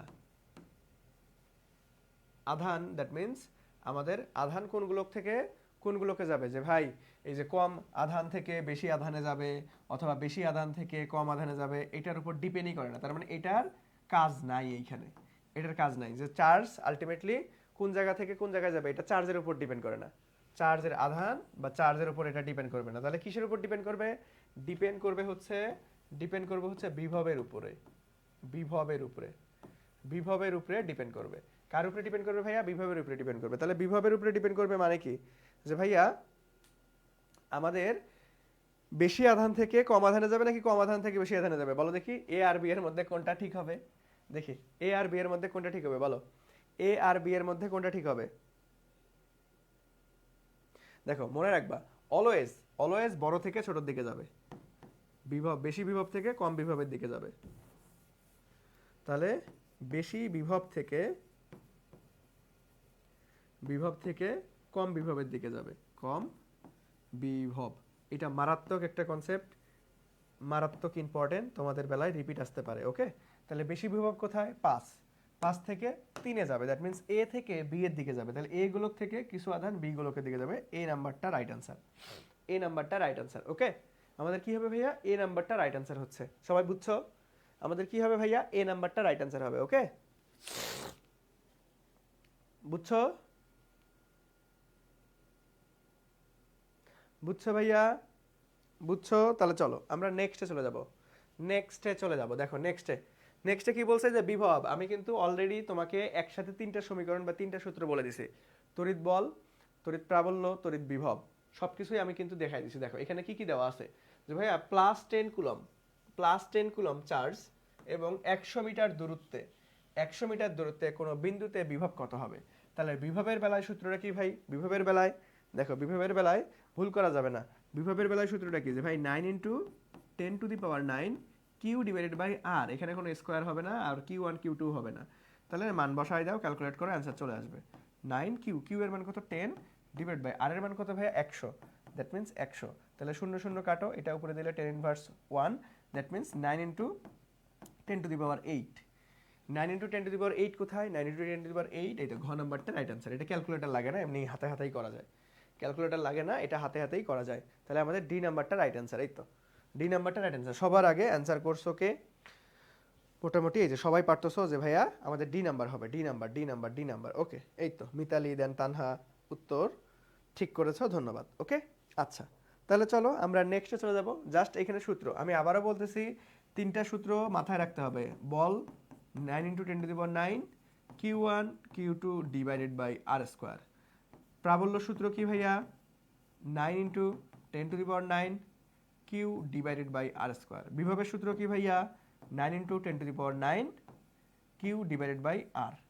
এই 3টা সূত্র আপনাকে মনে রাখতে হবে, এই 3টা সূত্র আপনাকে মনে রাখতে, যে কোনো একটা থেকে একটা প্রশ্ন হলেও আসবে, যে কোনো একটা থেকে একটা প্রশ্ন হলেও আসবে, যে কোনো একটা থেকে একটা প্রশ্ন হলেও ইনশাল্লাহ আসবে। ওকে, আচ্ছা তাহলে চলো আমরা নেক্সটে চলে যাব। দেখো নেক্সটে কি বলছে, যে ভাই পৃথিবীর বিভব কত? পৃথিবীর বিভব কত বলো দেখি। পৃথিবীর বিভব কত? এটা ফিক্সড একটা জিনিস, এটা মুখস্থ রাখতে হবে অলওয়েজ। পৃথিবীর বিভব কত? ফিক্সড একটা জিনিস মনে রাখতে হবে বা মুখস্থ রাখতে হবে। পৃথিবীর বিভব কত? ফিক্সড একটা জিনিস, এটা মনে রাখতে হবে বা মুখস্থ রাখতে হবে। সবাই একটু চেষ্টা করে দেখি ভাইয়ারা পারো কিনা। পৃথিবীর বিভব কত? পৃথিবীর বিভব কত? সবাই বলো পৃথিবীর বিভব কত হবে, বলো দেখি পৃথিবীর বিভব কত? পৃথিবীর বিভব হবে লাড্ডু, অর্থাৎ 0। পৃথিবীর বিভব হবে 0 ভোল্ট। পৃথিবীর বিভব হবে 0 ভোল্ট। ওকে, এখান থেকে আরেকটা ইনফরমেশন মনে রাখতে পারো, যদিও তোমাদের আসে না, এটা ইন্টারমিডিয়েটে আসে, এইচএসসিতে আসে, তবুও তুমি মনে রাখতে পারো, যেহেতু বিভব আসছে। সো এইখান থেকে আরেকটা ইনফরমেশন মনে রাখতে পারো, পৃথিবীর ধারকত্ব কত। পৃথিবীর ধারকত্ব, পৃথিবীর ধারকত্ব কত, এটাও ফিক্স জিনিস, এটা মনে রাখতে পারো। একটু তোমাদের কম আসে, ইন্টারমিডিয়েটে আসে অনেক, এডমিশন টেস্টে আসে। ওকে, পৃথিবীর ধারকত্ব কত? পৃথিবীর ধারকত্ব 711 মাইক্রোফ্রাড। 711 মাইক্রোফ্রাড, এটা তোমরা একটু কষ্ট করে মুখস্থ রাখতে পারো, এটা একটু কষ্ট করে মুখস্থ রাখতে পারো, এটার সাথে রিলেটেবল। ওকে, যেহেতু বিভব আসছে তাহলে ধারকত্ব আসতে পারে। সো বিভব শূন্য, কিন্তু বিভব শূন্য হলে পৃথিবীর আবার ধারকত্ব থাকে, সেই ধারকত্বটা কত? সেটা হচ্ছে 711 মাইক্রোফ্রাড। 711 মাইক্রোফ্রাড, 711 মাইক্রোফ্রাড, এটা একটু কষ্ট করে মুখস্থ রাখবা। পৃথিবীর ধারকত্ব কত? পৃথিবীর ধারকত্ব হচ্ছে 711 মাইক্রোফ্রাড। পৃথিবীর ধারকত্ব কত? পৃথিবীর ধারকত্ব হচ্ছে 711 মাইক্রোফ্রাড। 711 মাইক্রোফ্রাড। নেক্সটে আসো, দেখো কি বলছে যে ভাইয়া চার্জের প্রবাহ নিচের কোনটির উপর নির্ভর করে? চার্জের প্রবাহ নিচের কোনটির উপর নির্ভর করে বলো দেখি। চার্জের প্রবাহ একটু আগেই শিখাইছি, একটু আগেই শিখেছি। চার্জের প্রবাহ কোনটির উপর ডিপেন্ড করে? চার্জের প্রবাহ বিভবের উপর ডিপেন্ড করে। চার্জের প্রবাহ বিভব, নট চার্জের পরিমাণ। চার্জের পরিমাণের উপর ডিপেন্ড করে না, চার্জের পরিমাণ, এটা ভালো মতো মাথায় রাখবা, পরিমাণ এটার উপর ডিপেন্ড করবে না, আমাদের বিভবের উপর ডিপেন্ড করবে। ঠিক আছে, উচ্চ বিভব থেকে নিম্ন বিভবের দিকে যাবে। একটু আগে আমরা ওই যে গ্রাফ দিয়ে ম্যাথটা সমাধান করছি, মানে থিওরি টাইপ একটা প্রশ্ন। ওকে, বুঝছো? বুঝছো ভাইয়া? বুঝছো? তাহলে চলো, এই তো, এই বাপরে তানহা, সাবাস, মনে আছে অনেকেরই যে 711। হ্যাঁ, 711 এককটাও খেয়াল রাখবা, 711 মাইক্রোফ্রাড, 711 মাইক্রোফ্রাড। ওকে, আচ্ছা। সো চলো আমরা এটাও দেখে ফেললাম। সো আমরা পরবর্তীতে যদি যাই, দেখো পরবর্তীতে খুব সুন্দর একটা প্রশ্ন, এইখান থেকে তোমার সিকিউ আসবে, এমসিকিউ আসবে। সো এই সূত্রগুলো তোমার মনে রাখতে হবে। ধারকত্বতে আমরা চলে যাচ্ছি। ওকে, তাহলে দেখো কি বলছে যে ভাইয়া ক্যাপাসিটরের ধারকত্ব যদি সি এবং ভোল্টেজ ভি হয়, তাহলে তার ভিতরে যে শক্তি জমা থাকে সেটি হচ্ছে কি, দ্যাট মিন্স এটাকে সঞ্চিত শক্তি বলে। এটাকে কি বলে ভাইয়া? সঞ্চিত শক্তি। সঞ্চিত শক্তি।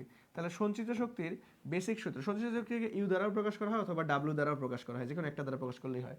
সো সঞ্চিত শক্তি, সঞ্চিত শক্তি, সঞ্চিত শক্তির সূত্র কি? এটা মনে রাখবা সবসময়, half CV square. Half CV square, এটা হচ্ছে বেসিক সূত্র। যে ভাইয়া সঞ্চিত শক্তির সূত্র কি? Half CV square. এখন এই সূত্র কি একটাই? না, এটার আরো দুইটা সূত্র আছে। বাট তুমি যদি এই বেসিক সূত্রটা মুখস্থ রাখো, বাকি দুইটা তুমি এই সূত্র থেকে ভাঙতে ভাঙতে আনতে পারবা। তাহলে দেখো ধারকত্বর বেসিক সূত্রটা চলো আমরা শিখে নেই। ধারকত্বের বেসিক সূত্রটা আমরা শিখে নিই যে ভাইয়া সি ইকুয়াল টু লেখা যায় কিউ ডিভাইড বাই ভি। এটা ধারকত্বের একদম বেসিক সূত্র। সি ইকুয়াল টু কি লেখা যায়? Q divide by V. এখন আসো যে ভাই এখানে আমি তাহলে কিউ ইকুয়াল টু কি লিখতে পারবো? সিভি, অথবা আমি ভি ইকুয়াল টু লিখতে পারবো কিউ ডিভাইড বাই সি। এই দুইটা ফরমেশন আমরা পাইলাম। সো এখন মান বসাই দাও। দেখো আমরা এইটাকে এভাবে লিখতে পারি না যে ভাই half C V into V লেখা যায়, ভি স্কোয়ারকে ভিকে দুইটা ভাঙায় লিখলাম, প্যারা নাই। তাহলে এখন সিভির পরিবর্তে কি লেখা যায় বলো তো? এই দেখো, সিভির পরিবর্তে আমরা কিউ লিখতে পারবো। তাহলে এখান থেকে আমরা বলো, এখান থেকে আমরা যে হাফ আমাদের কিউ ভি পাচ্ছি, তাহলে এটা কিন্তু আরেকটা সূত্র পেয়ে গেলাম। এটা কিন্তু আরেকটা সূত্র পেয়ে গেলাম। দেখো আমাদের হাফ কিউ ভি। আবার আরো একটা সূত্র যে ভাই এখানে আমরা কার মান বসাবো? এখন ভির মান বসাই দেও। এখন ভির মান, তাহলে V equal to Q divide by C. তাহলে এইটার জায়গায় যদি আমি ভির মান বসাই দিই, তাহলে হাফ, দেখো এখানে থাকতেছে হাফ, এখানে থাকতেছে সিভি, আর এখানে আবার ভি এর জায়গায় আমরা একটা লিখতে পারবো কিউ ডিভাইড বাই, আমরা হচ্ছে, আচ্ছা এইখানে একবারই বসাই দেই, এখানে না বসায় দেখো এই সূত্রেই বসাই দাও, এই সূত্রে। তাহলে হাফ আমাদের সি, আর ভি এর জায়গায় আমি Q divide by C, that means Q square divided by C square পাচ্ছি। তাহলে এইখানে আমরা কি করব, এই একটা সি কাটো, তাহলে ইউ বা ডাব্লিউ ইকুয়াল টু পাচ্ছি যে ভাইয়া আমাদের half Q square divided by C. তাহলে দেখো একটা সূত্র থেকে আমরা তিনটা সূত্র পেয়ে গেছি, একটা সূত্র থেকে আমরা তিনটা সূত্র পেয়ে গেছি। তার মানে তোমাকে এক্সট্রা ভাবে এই দুইটা মনে রাখার দরকার নেই, তুমি একটা সূত্র থেকে ভেঙে ভেঙে আনতে পারবা। আর যদি তিনটা একসাথে মুখস্থ থাকে তাহলে খুবই ভালো।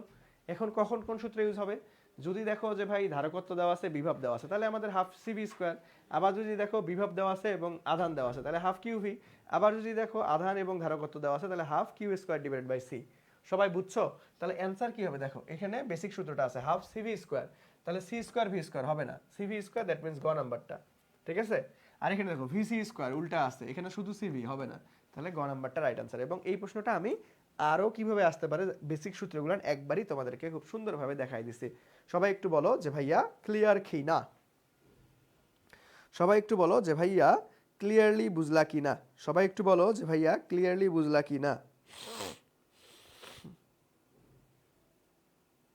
সবাই একটু বলো যে ভাইয়া ক্লিয়ারলি বুঝলা কি না।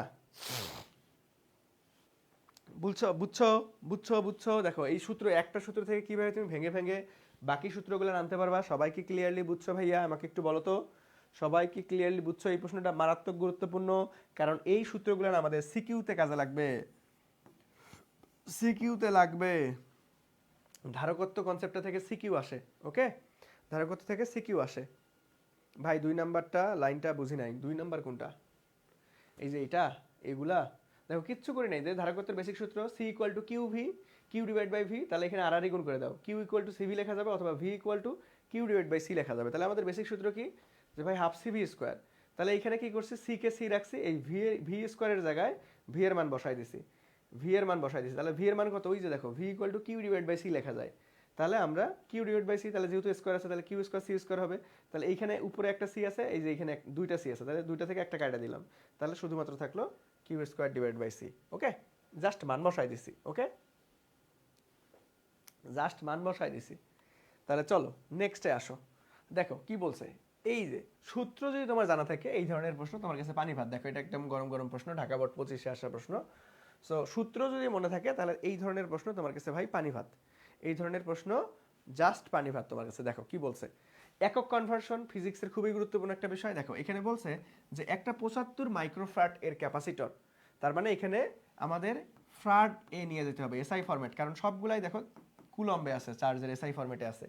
তাহলে দেখো একটি 75 মাইক্রোফ্যারাডের ক্যাপাসিটর 220 ভোল্ট বিভব পার্থক্য যুক্ত হলে কতটুকু চার্জ সঞ্চিত থাকবে।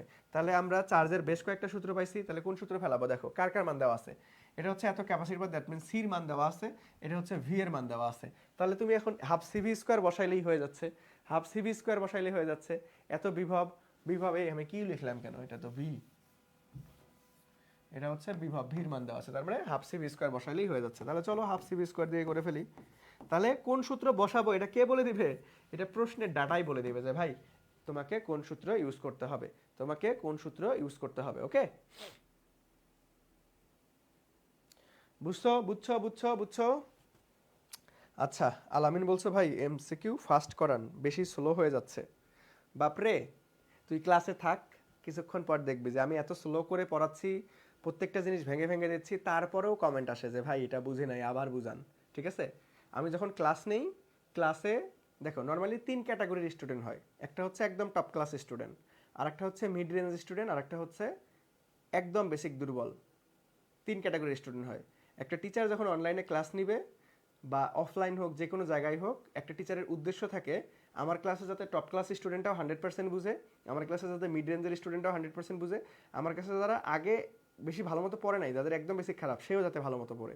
এই 3 ক্যাটাগরির স্টুডেন্ট যাতে বুঝতে পারে, সেই উদ্দেশ্য নিয়েই প্রত্যেকটা টিচারের ক্লাস নেওয়া উচিত আমি মনে করি, এবং আমি সেভাবেই ক্লাস নেই। ঠিক আছে, সো এই জন্য ক্লাস একদম খুব ফাস্টেও যাওয়া হয় না, একদম খুব স্লোতেও যাওয়া হয় না, একদম একটা ফ্লোতে যাই আমরা। ওকে, যে প্রত্যেকটা জিনিস একবার করে অন্তত বলতে হবে। বুঝতে পারছো? সো একটু ধৈর্য ধরে থাকতে হবে ক্লাসে। আমি এক্সট্রা কোনো কথা বলি না ক্লাসের মধ্যে, যেটা বুঝাইতে গেলে প্রয়োজন সেটা বলি। বুঝতে পারছেন? তার মানে আমি এখন আইসা এই এটা থাকলে এটা হয়, এটা থাকলে এটা হয়, ভাই এটা তো তুই গাইডে নিজে নিজেই পড়তে পারোস, তাহলে ক্লাস করে লাভ কি তোর? বুঝছস?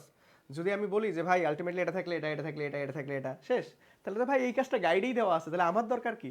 আমার দরকার হচ্ছে অ্যানালাইসিস করে পড়ানো, যে ভাই একটা প্রশ্ন এভাবে আসছে, এটা আর কি এইভাবে ঘুরাই পেঁচে আসতে পারে, সেই জিনিসটা তোমাকে শেখানো। ওকে, বুঝতে পারছো?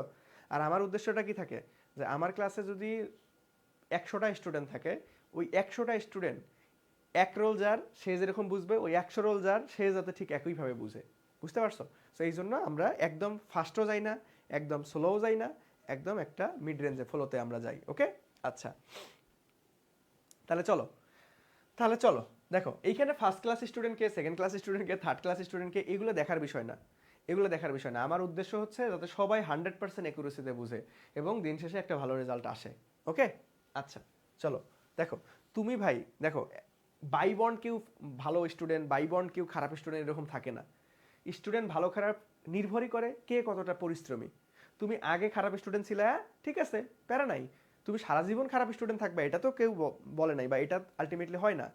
তুমি আগে কি করছো করছো সব ভুলে গিয়ে এখনো পড়াশোনা শুরু করো, এখনো একটা ভালো রেজাল্ট করতে পারবা। বুঝতে পারছো? বুঝতে পারছো? তার মানে যে খারাপ সে সারা জীবন খারাপই থাকবে, যে ভালো সে সারা জীবন ভালোই থাকবে, এইরকম কোনো কথা নাই। যে পড়াশোনা করবে, যে পরিশ্রম করবে, সেই ভালো রেজাল্ট করবে। এইটাই হচ্ছে বাস্তবতা। বাই বন্ড জন্মগ্রহণ একদম মেধা, একদম তুখার মেধা নিয়ে কেউ জন্মগ্রহণ করে না। মেধাটা এমন একটা জিনিস যে যত বেশি চর্চা করবে সে তত বেশি আগায় যাবে। ওকে, আচ্ছা তাহলে চলো, ওকে, আচ্ছা তাহলে চলো নেক্সটে যাই আমরা। দেখো এই নেক্সটে, এটা তো আমি সমাধানই করি নাই এখনো। তাহলে এখন মান বসাই দাও, এই সবাই উত্তর করো। তাহলে হাফ সি এর মান কত ভাইয়া? ধারকত্ব দেওয়া আছে, তাহলে 75 দেওয়া আছে। মাইক্রোফ্রাড থেকে এই যে একক কনভার্সনটা গুরুত্বপূর্ণ। মাইক্রোফ্রাডকে ফ্রাডে নিলে 10^6, মাইক্রো মানে 10^6 ইন্টু ভি, ভির মান কত ভাইয়া? 220, 220 তার উপরে স্কোয়ার করে দাও। তাহলে এটাকে ক্যালকুলেটর দিয়ে ক্যালকুলেট করো, যা আসবে তাই অ্যান্সার। সবাই একটু বলো তো 21 নাম্বারটা কত হবে? সবাই একটু বলো তো 21 নাম্বারটা কত হবে? বলো সবাই একটু বলো তো আমাকে 21 নাম্বারটা কত হবে? সবাই একটু বলো যে ভাইয়া 21 নাম্বারটা কত হবে? সবাই একটু বলো আমাকে যে 21 নাম্বারটা কত হবে। জাস্ট ক্যালকুলেট করে ফেলো, জাস্ট ক্যালকুলেট করে ফেলো। আচ্ছা আমি কি বলছে কতটুকু চার্জ? এ হে, আমি তো ভুল করে ফেলছি, ভুল করে ফেলছি। একটু ওয়েট করো। দেখো আমরা সঞ্চিত শক্তি বের করে ফেলছি। এখানে তো সঞ্চিত শক্তি চাই নাই, এত কাহিনী করার দরকারই নাই। দেখো এখানে কতটুকু চার্জ সঞ্চিত থাকবে, চার্জের মান বের করতে বলছে। আমি সঞ্চিত দেখা সঞ্চিত শক্তি ভুলে পড়ে ফেলছি। এটা তো সঞ্চিত শক্তি না, এটা তো সঞ্চিত শক্তি না, এটা হচ্ছে আমাদের কতটুকু চার্জ। এটা সিম্পল একটা প্রশ্ন, যে ধারকত্বের বেসিক সূত্রটা কি জানি, Q divide by V. That means এই যে কিউ এর মান বের করতে বলছে, তাহলে Q equal to CV. Simple একটা প্রশ্ন। তাহলে সি এর মান কত? যে ভাই 75 মাইক্রোফ্রাড, এটাকে 10^6 ফ্রাডে নিয়ে আসো। আর ভি এর মান কত? জাস্ট 220। দুঃখিত আমি একটু পড়তে ভুল করছিলাম। সো এখন ক্যালকুলেট করে যা আসবে সেটাই অ্যান্সার।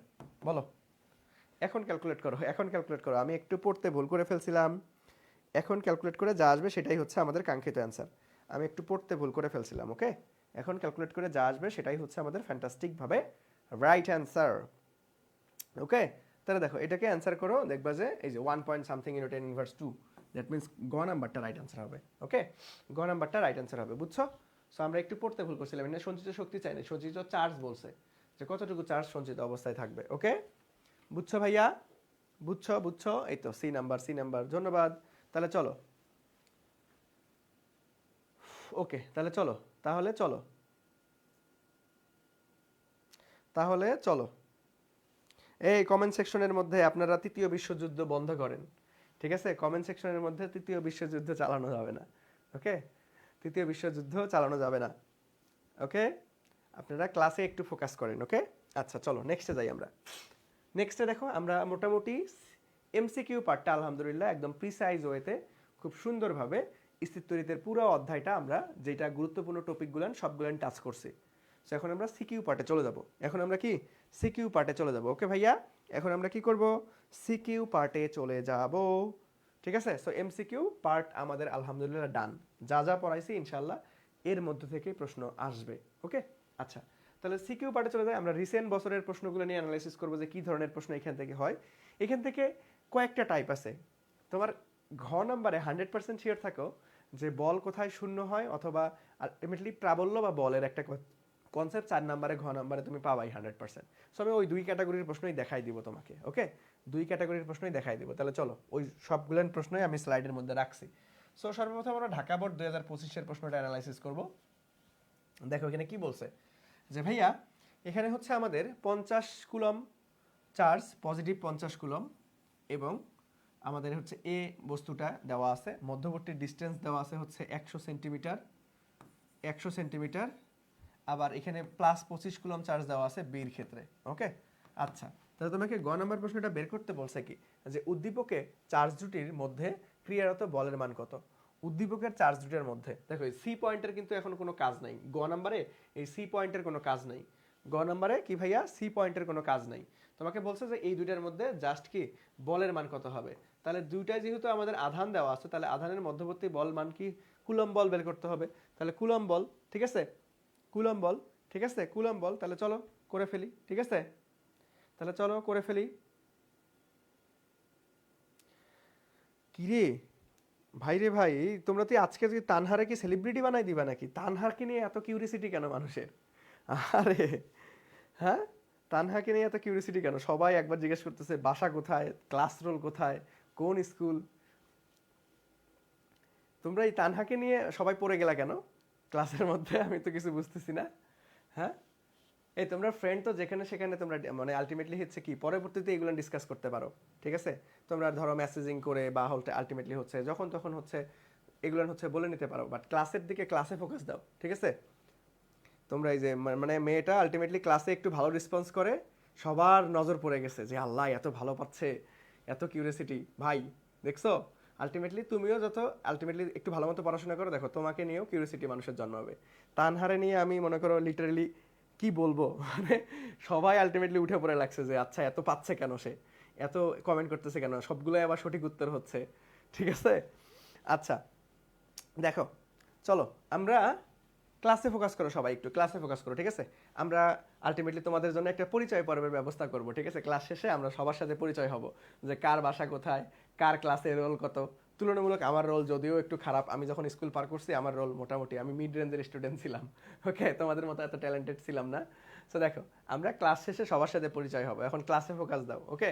আচ্ছা দেখো, যে ভাইয়া দুইটার বল বের করতে বলছে, এটা একদম সিম্পল। তাহলে আমরা গ নাম্বারটা যদি সমাধান করে ফেলি, তাহলে কুলম্ব বল নির্ণয় সূত্র কি, যে ভাইয়া এফ ইকুয়াল টু 9 ইন্টু 10⁻⁹ আমাদের হচ্ছে Q1 Q2 divided by R square বা ডি স্কোয়ার, একই কথা। তাহলে আমরা 9 ইন্টু 10⁻⁹, Q1 এর মান কত ভাইয়া 50, ইন্টু Q2 এর মান কত ভাইয়া মাইনাস, মাইনাস না প্লাস, প্লাস আছে, তাহলে আমাদের মাইনাস প্লাস, এটা কিন্তু এই দিকটা খেয়াল রাখতে হবে, যে আমাদের চার্জের মানে পজিটিভ না নেগেটিভ। পজিটিভ যদি অ্যান্সার আসে তাহলে আমাদের বিকর্ষণ ধর্মী, নেগেটিভ অ্যান্সার আসলে আকর্ষণ ধর্মী, খুবই সিম্পল, ওকে। আচ্ছা তাহলে দেখো এখানে কি বলছে ভাইয়া, যে আমাদের 25 যারা অ্যান্সার করতেছো যে ভাই পারি পারি, অ্যান্সার দে বেটা, অ্যান্সার দে, যে উত্তর কত আসবে। পারস তো আমিও জানি, ঠিক আছে, সবাই দেখা বলে আর এটা তো পারবো পারবো, পরে যা করতে গিয়ে আবার আলটিমেটলি হা করে বসে থাকো। সো যারা যারা পারবো তারা আলটিমেটলি অবশ্যই কি করবা, কি করবা, উত্তর দিবা, ওকে। আচ্ছা তাহলে চলো, তাহলে চলো যারা পারো তারা উত্তর দাও। দেখো এখানে কি বলছে, 50 25 মধ্যবর্তী ডিস্টেন্স, দেখো একক কনভার্সন, দেখো এগুলা কুলম, সবগুলা এসআই ফরম্যাটে আছে। তাহলে এইটা আবার সেন্টিমিটার, তাহলে সেন্টিমিটার থেকে তোমার কি নিতে হবে, মিটারে নিতে হবে। সেন্টিমিটার থেকে কি নিতে হবে, মিটারে। তার মানে মিটারে নিলে কত, সেন্টিমিটার থেকে মিটারে নিলে 100 দ্বারা আমাদের ভাগ করতে হবে, তাহলে 1 আসতেছে 1। তাহলে এইটাকে 1-এর উপর স্কয়ার করলে যা আসবে তাই। তাহলে এটারে তুমি ক্যালকুলেট করে উত্তর দাও। এই তো সাবাস, এই তো ইতিমধ্যে অনেকেই উত্তর দিয়ে ফেলছো, ইতিমধ্যেই অনেকে উত্তর দিয়ে ফেলছো, সাবাস। তাহলে অ্যান্সার কত হবে, যে 1.15 1.125 ইন্টু 10⁻13, 1.125 ইন্টু 10⁻13 নিউটন।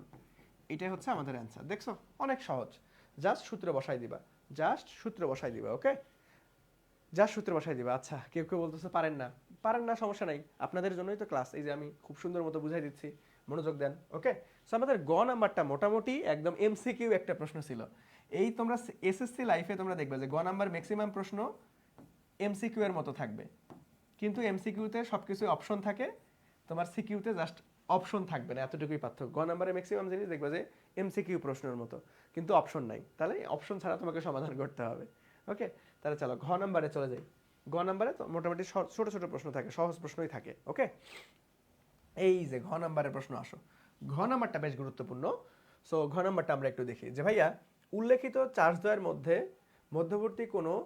মধ্যবর্তী স্থানে অন্য যে কোনো একটি বিন্দু দেওয়া আছে সি, ওকে ঠিক আছে, এই যে কোনো একটা বিন্দু সি দেওয়া আছে। আচ্ছা সি বিন্দুকে +10 কুলম চার্জ স্থাপন করলে, তার মানে এইখানে আমাকে কি করছে, +10 কুলম চার্জ স্থাপন করে দিছে, +10 কুলম চার্জ স্থাপন করছে।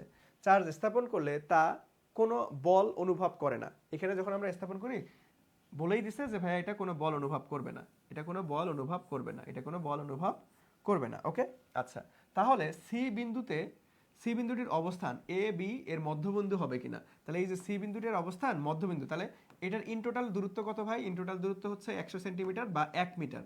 তাহলে এইটার আসলে 1 মিটারের অর্ধেক আসতেছে কিনা, বা সেন্টিমিটারে আনলে আমরা হচ্ছে 50 সেন্টিমিটারের অর্ধেক আসতেছে কিনা, বা 100 সেন্টিমিটারের অর্ধেক 50 আসতেছে কিনা, অর্থাৎ মধ্যবিন্দু হবে কিনা সেটা বের করতে হবে।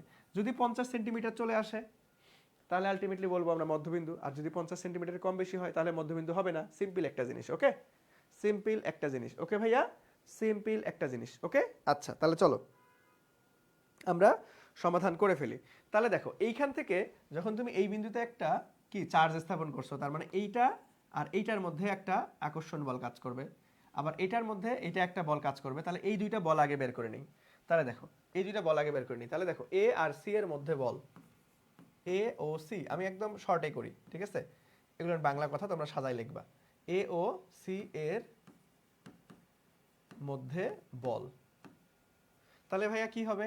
F equal to 9 into 10⁹9 Q1 Q2। Q1 এর মান কত? 50। Q2 এর মান কত ভাইয়া?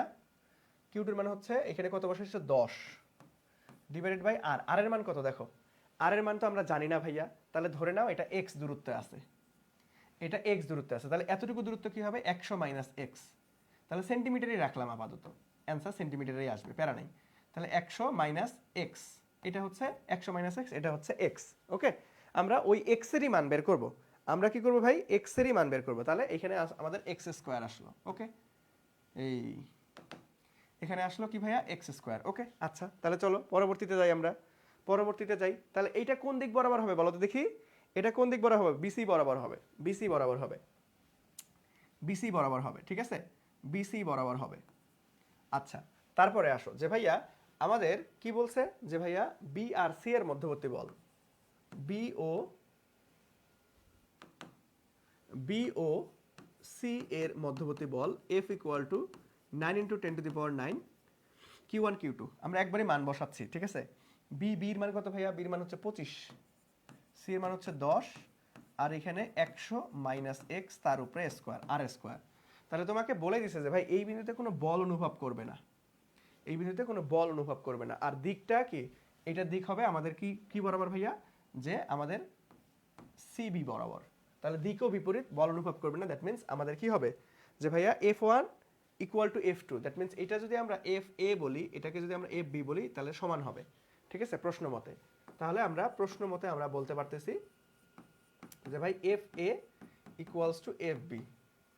তাহলে এখন দুইটারে মান বসাই দাও। তাহলে দেখো 9 ইন্টু 10⁹9, তাহলে আসতেছে কত? উপরে আসতেছে হচ্ছে, গুণ করে দাও, তাহলে 500 x square equal to 9 into 10⁹9 কত? 250 100 মাইনাস এক্স তার উপরে স্কোয়ার। এটা কিন্তু সেন্টিমিটারে রাখছে, কিন্তু অ্যান্সার কিন্তু সেন্টিমিটারে আসবে। তাহলে এইখান থেকে এই 9 ইন্টু 10⁹9 9 ইন্টু 10⁹9 কাটাবো, তারপরে আর গুণ করো। দেখো যখনই তুমি এই ক্যালকুলেশনটা ভালো মতো মাথায় রাখো, ক্যালকুলেশনটা ভালো মতো মাথায় রাখো কিভাবে করতেছি। দেখো এই পাশেও 9 ইন্টু 10⁹9 আছে, এই পাশেও 9 ইন্টু 10⁹9 আছে, শেষ, কাটাকাটি করে দিলাম। তারপর যখন তুমি দেখবা যে বর্গ সংখ্যা আছে, তাহলে ওই বর্গ সংখ্যাকে যে কোনো এক সাইডে আনবা। তাহলে দেখো এখানে এক্স স্কোয়ার আছে, তাহলে এইটাকে এই পাশে আর গুণ করে দিই। তাহলে দেখো 100 minus x divided by x তার উপরে হোল স্কোয়ার করে দিলাম। দুইটাকে একসাথে আনলাম কেন? কারণ বর্গ সংখ্যা যেহেতু, তার মানে এই দুইটাকে একবারে এনে স্কোয়ার করে দিব। আর এখানে তাহলে কত আসতেছে ভাই? উপরে থাকতেছে 250, নিচে আসতেছে 500। তাহলে দেখো এখন এইটাকে আবার কি করতে পারি যে ভাই 100 minus x divided by X equal to root over, স্কোয়ারটাকে পার করে দাও, রুট ওভার 250 ডিভাইডেড বাই 500। এখানে একটা মান আসবে। তাহলে চলো সেই মানটা আমরা করে ফেলি, সেই মানটা আমরা করে ফেলি। তাহলে চলো, ওকে। সো এইখান থেকে আমরা যদি রুট করি, একটু ওয়েট করো, তাহলে রুট ওভার 250 ভাগ আমাদের কত? 500। তাহলে 0. কত? 7071 এটা আসছে। তাহলে এখন তুমি আর গুণ করো, এটার নিচে মনে মনে কি আছে? কিছু নাই, মানে মনে মনে 1 আছে। তাহলে 100 মাইনাস এক্স ইকুয়াল টু আমাদের কি করবো ভাইয়া? আমাদের হচ্ছে তাহলে কত আসলো? 0.7071 এক্স, আর গুণ করে দিলাম। তাহলে এইটাকে এপাশে পার করে দাও, তাহলে এপাশে পার করলে কত হবে? এটাকে পার করলে কত হবে? তাহলে 100 equal to 0.7071 x plus x. তাহলে এখান থেকে এক্স কমন নেওয়া যায়, তাহলে এখানে লিখেই আমরা এক্স কমন নিয়ে আমরা কত? 0.7071 প্লাস 1। তাহলে অতএব আমরা x ইকুয়াল টু লিখতে পারি যে ভাই 100 ডিভাইডেড বাই এটা। তাহলে আমরা হচ্ছে এটাকে যোগ করে দাও, যোগ করলে কত আসে 0.7071 প্লাস 1, তাহলে 1.7071 আসবে। তাহলে এটাকে 100 দ্বারা ভাগ করো, তাহলে 100 ডিভাইডেড বাই এই হবে না, কারণ 50 আসবে না, 50 থেকে 2 আসলে আলটিমেটলি 50 হইতো। তাহলে 1.7 আসছে 7071, দ্যাট মিনস অ্যান্সার আসতেছে কত 58 দশমিক কত 57। ওকে, তার মানে এরা কি মধ্যবিন্দু হবে? এরা কি মধ্যবিন্দু হবে? এরা কি মধ্যবিন্দু হবে? হবে না, এরা মধ্যবিন্দু হবে না, হবে না। দেখো খুব সুন্দর মতো আমরা করছি। সো কিভাবে ক্যালকুলেশন করলাম, এই ফরমেশনটা কিভাবে সাজাইলাম, এই বিষয়টা একটু মাথায় রাখবা। এই জায়গাটা কিভাবে ক্যালকুলেশন করছি, এভাবে ক্যালকুলেশন করলে তাড়াতাড়ি তুমি উত্তর মিলাইতে পারবা। এই ক্যালকুলেশনটা তুমি একটু খেয়াল রাখবা। ওকে, এই ক্যালকুলেশনটা তুমি একটু খেয়াল রাখবে ভাইয়া, বুঝছো? এই তো মোটামুটি সবাই উত্তর করতে পারতেছো, সাবাস। মোটামুটি সবাই তোমরা উত্তর করতে পারতেছো এবং ম্যাক্সিমামই সঠিক উত্তর দিয়েছো, ধন্যবাদ। সবাই তোমরা সঠিক উত্তর দিয়েছো, এই তো সাবাস। যে ভাইয়া মধ্যবিন্দু হবে না, মধ্যবিন্দু হবে না, হবে না। ওকে, সো বুঝতে পারছো এটা? যারা অ্যান্সার দিতে পারো নাই তারা সবাই বুঝছো, যারা অ্যান্সার দিতে পারো নাই তারা সবাই বুঝছো এটা, হ্যাঁ মধ্যবিন্দু হবে না, সাবাস। আচ্ছা, তাহলে চলো আমরা নেক্সটে চলে যাব। নেক্সটে দেখো, নেক্সট প্রশ্নটা দেখি আমরা। এটা হচ্ছে বরিশাল বোর্ডের 25-এ আসা প্রশ্ন। তাহলে চলো আমরা গ নাম্বারটা নিয়ে নিই, কারণ গ নাম্বারটা সেম টাইপের প্রশ্ন ছিল, ঘ নাম্বারটা নিছি আমরা। দেখো ঘ নাম্বারটা কি বলতেছে, যে ভাইয়া আমাদের এখানে দুইটা গোলক আছে, একটা গোলকের চার্জ হচ্ছে আমাদের কত 60 কুলম এবং এটার ব্যাসার্ধ হচ্ছে 10 সেন্টিমিটার, আর একটার হচ্ছে 40 কুলম আর একটা ব্যাসার্ধ হচ্ছে 5 সেন্টিমিটার, এবং এটার কেন্দ্র থেকে এটার কেন্দ্র দূরত্ব কত দেওয়া আছে 50 সেন্টিমিটার। এখন তোমার বের করতে বলছে যে ভাইয়া কোন গোলকের মধ্যে সঞ্চিত শক্তির পরিমাণ বেশি হবে। দেখছো আমি বলছিলাম না এই সঞ্চিত শক্তির কনসেপ্টটা খুব গুরুত্বপূর্ণ। কারণ সঞ্চিত শক্তির কয় ধরনের সূত্র হইতে পারে এগুলো কিন্তু আমি তোমাকে একটু আগেই ক্লিয়ার করে দিছি। সঞ্চিত শক্তির কয় ধরনের সূত্র হইতে পারে একটু আগেই তোমাদেরকে আমি ভাইয়া ক্লিয়ার করে দিয়েছি। তাহলে চলো এখন আমরা এই জিনিসগুলো একটু সমাধান করে ফেলি। ওকে, সমাধান করে ফেলি। এখন দেখো আমাদের সঞ্চিত শক্তি, দ্যাট মিনস আমাদের এখানে কি চার্জের মান দেওয়া আছে, চার্জের মান আছে। তাহলে আমরা সিভি স্কোয়ার ফেলাবো না, আমরা ধারকত্ব, মেইন ধারকত্বটা বের করি আগে। আগে একদম ধারকত্ব, বেসিক ধারকত্বটা বের করি। তাহলে দেখো আমরা ঘ নাম্বারটা শুরু করতে পারি। তাহলে একটা গোলকের সবাই একটু বলো দেখি গোলকের ধারকত্ব নির্ণয়ের সূত্র কি? গোলকের ধারকত্ব নির্ণয়ের সূত্র কি? সবাই একটু বলো দেখি ভাইয়া, গোলকের ধারকত্ব নির্ণয়ের সূত্র কি? একটা গোলকের ধারকত্ব নির্ণয়ের সূত্র কি বলো? যে ভাইয়া সি ইকুয়াল টু আমরা জানি r divided by K, r divided by K. Okay, এটা হচ্ছে গোলকের ধারকত্ব, গোলক সূত্র, বেসিক সূত্র মনে রাখতে হবে গোলকের বেলায় বেসিক সূত্র মনে রাখতে হবে। ওকে, আচ্ছা তাহলে চলো এখন এইখানে দুইটা গোলক আছে, তাহলে C1 C2 বের করে নাও। তাহলে C1 কি হচ্ছে, C1টা হচ্ছে আর ব্যাসার্ধ হচ্ছে কত 100 দ্বারা ভাগ করো এটাকে, তাহলে মিটারে আসবে, 0 কাটা, তাহলে 0.1 মিটার। আর এটা কত আসবে যে ভাই 100 দ্বারা ভাগ করলে 0.05 মিটার আসবে। ওকে, আচ্ছা তাহলে এখন জাস্ট খালি তুমি কি করবা, মান বসাই দাও, জাস্ট খালি তুমি মান বসাই দিবা। আর এখানে কে এর মান কত বলো দেখি, কে এর মান কুলম ধ্রুবক, কেটা কি, কেটা হচ্ছে কুলম ধ্রুবক, কে কুলম ধ্রুবকের মান তো আমরা জানি, তাহলে মান বসাই দাও। তাহলে দেখো এখানে কত আসতেছে যে ভাইয়া C1, দ্যাট মিনস প্রথম গোলকের ক্ষেত্রে 0.1 ডিভাইডেড বাই 9 ইন্টু 10⁹, এটাতে তুমি ক্যালকুলেট করো, এটাকে তুমি ক্যালকুলেট করো। ওকে, এই তো তানহা অলরেডি সূত্রটা লিখছো, তারপরে হচ্ছে কাব্যহীন কবির সূত্র লিখছো, সাবাস, ধন্যবাদ। তাহলে চলো এটাকে আমরা ক্যালকুলেট করে নিই, তাহলে এটাকে ক্যালকুলেট করলে পাবো কত 1.1 ইন্টু 10 ইনভার্স 11, এত আমাদের কুলম যেহেতু, দ্যাট মিনস আমাদের হচ্ছে ধারকত্ব ফ্রাডে আসবে। আচ্ছা তাহলে চলো এখন আমরা এখান থেকে C2 এর মানটাও বের করে নিতে পারি। তাহলে C2 কি হবে ভাইয়া, C2 হবে R2, R2 এর মান কত হয়েছে 0.05 ডিভাইডেড বাই কুলম ধ্রুবক 9 ইন্টু 10⁹, এটারে ক্যালকুলেট করো, তাহলে C2 এর মান চলে আসবে, এটারে ক্যালকুলেট করো, তাহলে C2 এর মান চলে আসবে ভাইয়া। তাহলে এটাকে যদি আমরা ক্যালকুলেট করি 0.005 0.05 ডিভাইডেড বাই আমাদের 9 ইন্টু 10⁻৯। তাহলে এটা আসতেছে কত? 5.5 ইন্টু 10 ইনভার্স 12, 5.55 ইন্টু 10 ইনভার্স 12 ফ্রাড।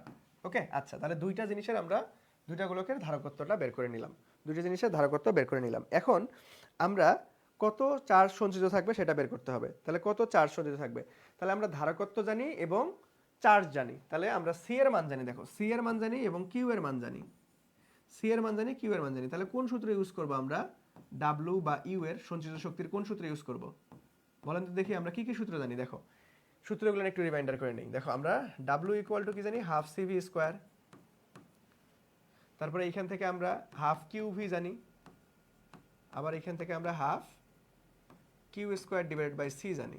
তাহলে এখন এটা 1 নাম্বার সূত্র, এটা হচ্ছে 2 নাম্বার সূত্র, এটা হচ্ছে 3 নাম্বার সূত্র। আমাকে কমেন্ট সেকশনে জানাও দেখি কোন সূত্র ইউজ করবা। আমাকে কমেন্ট সেকশনে জানাও কোন সূত্র ইউজ করবা। আমাকে কমেন্ট সেকশনে জানাও যে কোন সূত্র ইউজ করবা। ওকে, যে 1 2 3 দেখি তোমরা বিষয়টা ধরতে পারছো কিনা। এই সূত্র সিলেকশন নিয়ে তোমাদের ঝামেলা হয়, সূত্র সিলেকশন নিয়ে তোমাদের ঝামেলা হয়। এই জন্য আমাকে একটু বলো যে ভাই এখন তুমি কোন সূত্র ইউজ করবা। আমি একটু পানি খাচ্ছি, তোমরা সবাই উত্তর করো যে ভাই কোন সূত্রটা তুমি 1 নাম্বার 2 নাম্বার 3 নাম্বার কোনটা?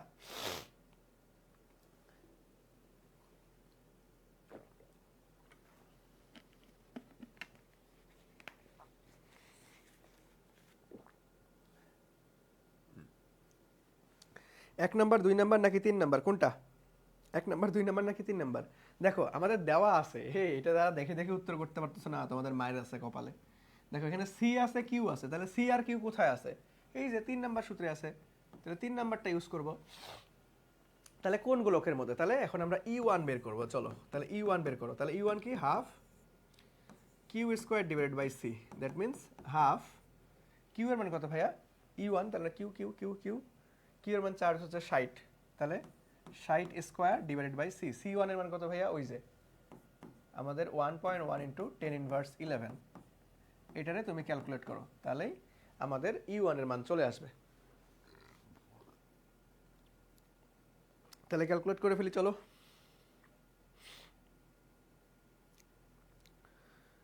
ওকে, এটাকে ক্যালকুলেট করলে আমরা পাচ্ছি হচ্ছে 1.62 into 10 to the power 14, 1.62 into 10 to the power 14। যেহেতু আমাদের কি সঞ্চিত শক্তি, ই লিখছি কেন? এটা হলো ডাব্লিউ দাও, ডাব্লিউ বা হচ্ছে শক্তি যেহেতু, তাহলে জুল এককে আসবে। ওকে, তাহলে ডাব্লিউ বা ইউ দ্বারা ইউজ করতে পারো তোমরা। তাহলে এইখানে half Q square divided by C, তাহলে এটা Q1 C1, এটা Q2 C2। তাহলে দেখো হাফ Q2 এর মান কত ভাইয়া? 40 কুলম, দ্যাট মিন্স উপরে হচ্ছে 40, তার উপরে স্কোয়ার, হ্যাঁ ঠিক আছে, ডিভাইডেড বাই C2 এর মান কত? ওই যে ভাইয়া 5.55 ইন্টু 10 ইনভার্স 12। তাহলে এটারে তুমি ক্যালকুলেট করো এখন, এটারে তুমি ক্যালকুলেট করো এখন। Okay, 40 square divided by 2 into 5.55 into 10 inverse 12, that means আমরা বলতে পারতেছি 1.44 into 10 to the power 14, 1.44 into 10 to the power 14 joule. তাহলে কোনটা বেশি হচ্ছে বলো দেখি, কোনটা শক্তি বেশি হবে? দেখো পাওয়ার কিন্তু সেম, দুইটারই পাওয়ার সেম, তাহলে 10 to the power 14 10 to the power 14, তাহলে এই দুইটা সংখ্যার মধ্যে কোনটা ছোট কোনটা বড় সেটাই হবে অ্যান্সার। তাহলে আমাদের বড় হচ্ছে ডাব্লিউ, দ্যাট মিন্স W1 বড়, W2 ছোট। ঠিক আছে, প্রথমটা গোলকের ক্ষেত্রে সঞ্চিত শক্তি বেশি হবে এবং দ্বিতীয় গোলকের বেলায় সঞ্চিত শক্তি কম হবে। সবাই বুঝছো? বলো সবাই বুঝছো? খুব সুন্দর একটা প্রশ্ন ছিল, বরিশাল বোর্ড 25-এ আসা, আমরা খুব সুন্দরভাবে সমাধান করে ফেলছি। সবাই বুঝছো? বলো তো দেখি ভাইয়া, সবার কি ক্লিয়ার কিনা? সবাই কি ক্লিয়ারলি বুঝছো কিনা আমাকে একটু বলো, সবাই কি ক্লিয়ারলি বুঝছো কিনা? সবাই কি ক্লিয়ারলি বুঝছো কিনা আমাকে একটু বলো। খুব সুন্দর একটা প্রশ্ন, আমরা খুব সুন্দরভাবে কি করছি? সমাধান করে দিয়েছি, আমরা খুব সুন্দরভাবে সমাধান করে দিয়েছি। বুঝছো? বুঝছো ভাইয়া? চলো তাহলে আমরা নেক্সটে চলে যাই, নেক্সটে চলে যাই। খুব সহজ একটা প্রশ্ন, স্থিরতরিৎ থেকে নর্মালি হচ্ছে অল্প কয়েকটা ম্যাথ, অল্প কয়েকটা টাইপ করলেই হয়, ঘুরে ফিরে বারবার ওগুলাই আসে। আমি প্রত্যেকটা টাইপ থেকেই প্রশ্ন নিছি। ওকে, প্রত্যেকটা টাইপ থেকেই প্রশ্ন নিয়েছি। ওকে, আচ্ছা, তাহলে চলো আমরা নেক্সটে যাই, দেখি নেক্সটে কি বলা আছে। আচ্ছা, এখানে তো আমাদের আর লাগে নাই, এক্সট্রা পেজ আছে, সো এটাকে ডিলিট করে দিই। ওকে, তাহলে চলো আমরা এই প্রশ্নটা সমাধান করব এখন। এই প্রশ্নটা সমাধান করব, সমাধান করে দেখি এটা কি বলতেছে। সো এটা ময়মনসিংহ বোর্ড 25-এ আসা প্রশ্ন, খুব সুন্দর একটা প্রশ্ন। সো দেখো আমাদের এখানে বলছে যে ভাই 120 কুলম চার্জ প্লাস এবং মাইনাস কত আছে ভাই, আমাদের 90 কুলম চার্জের দুটি বস্তুর মধ্যে, দুটি বস্তুর বায়ু মাধ্যমে পরস্পর 150 সেন্টিমিটার, দেখো একক কনভার্সন করতে হবে, 150 সেন্টিমিটার দূরে আছে, বায়ু মাধ্যমে কে এর মান দেওয়া আছে কত, 9 × 10⁹, এটা তো অ্যাজ ইউজুয়াল আমরা জানি। তাহলে ঘ নাম্বার বলছে কি, গ নাম্বার সেম টাইপের প্রশ্ন ছিল, এই জন্য আমি নেই নাই যে দুইটার মধ্যে কুলম বল কত হবে। তাহলে আমাকে এতটুকু বলো যে ভাই এটার বলটা প্লাসে আসবে নাকি মাইনাসে আসবে, এফ এর মানটা আকর্ষণধর্মী হবে নাকি বিকর্ষণধর্মী হবে। আমি এটা প্রশ্নটা নেই গ নাম্বার প্রশ্ন, সেমটা ক্যাটাগরি, এই জন্য নেই, বাট একটা প্রশ্ন ধরি এখান থেকে যে ভাই এখানে কুলম বলটা কি হবে, আকর্ষণধর্মী হবে নাকি বিকর্ষণধর্মী হবে বলো তো, আকর্ষণধর্মী হবে নাকি বিকর্ষণধর্মী হবে বলো, যে ভাইয়া আকর্ষণধর্মী হবে নাকি বিকর্ষণধর্মী হবে বলো।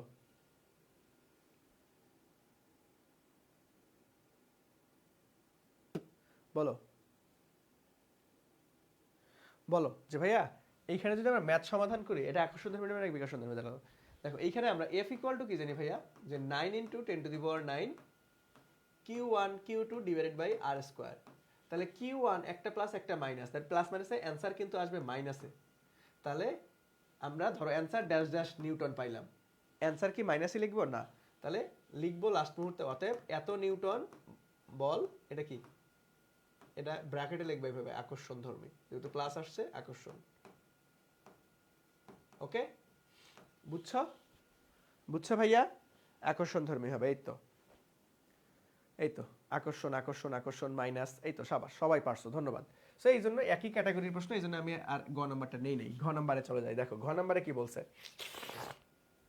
ঘ নাম্বারে খুব সুন্দর একটা বেসিক আছে, এই জিনিসটা আমি তোমাদেরকে দেখাবো।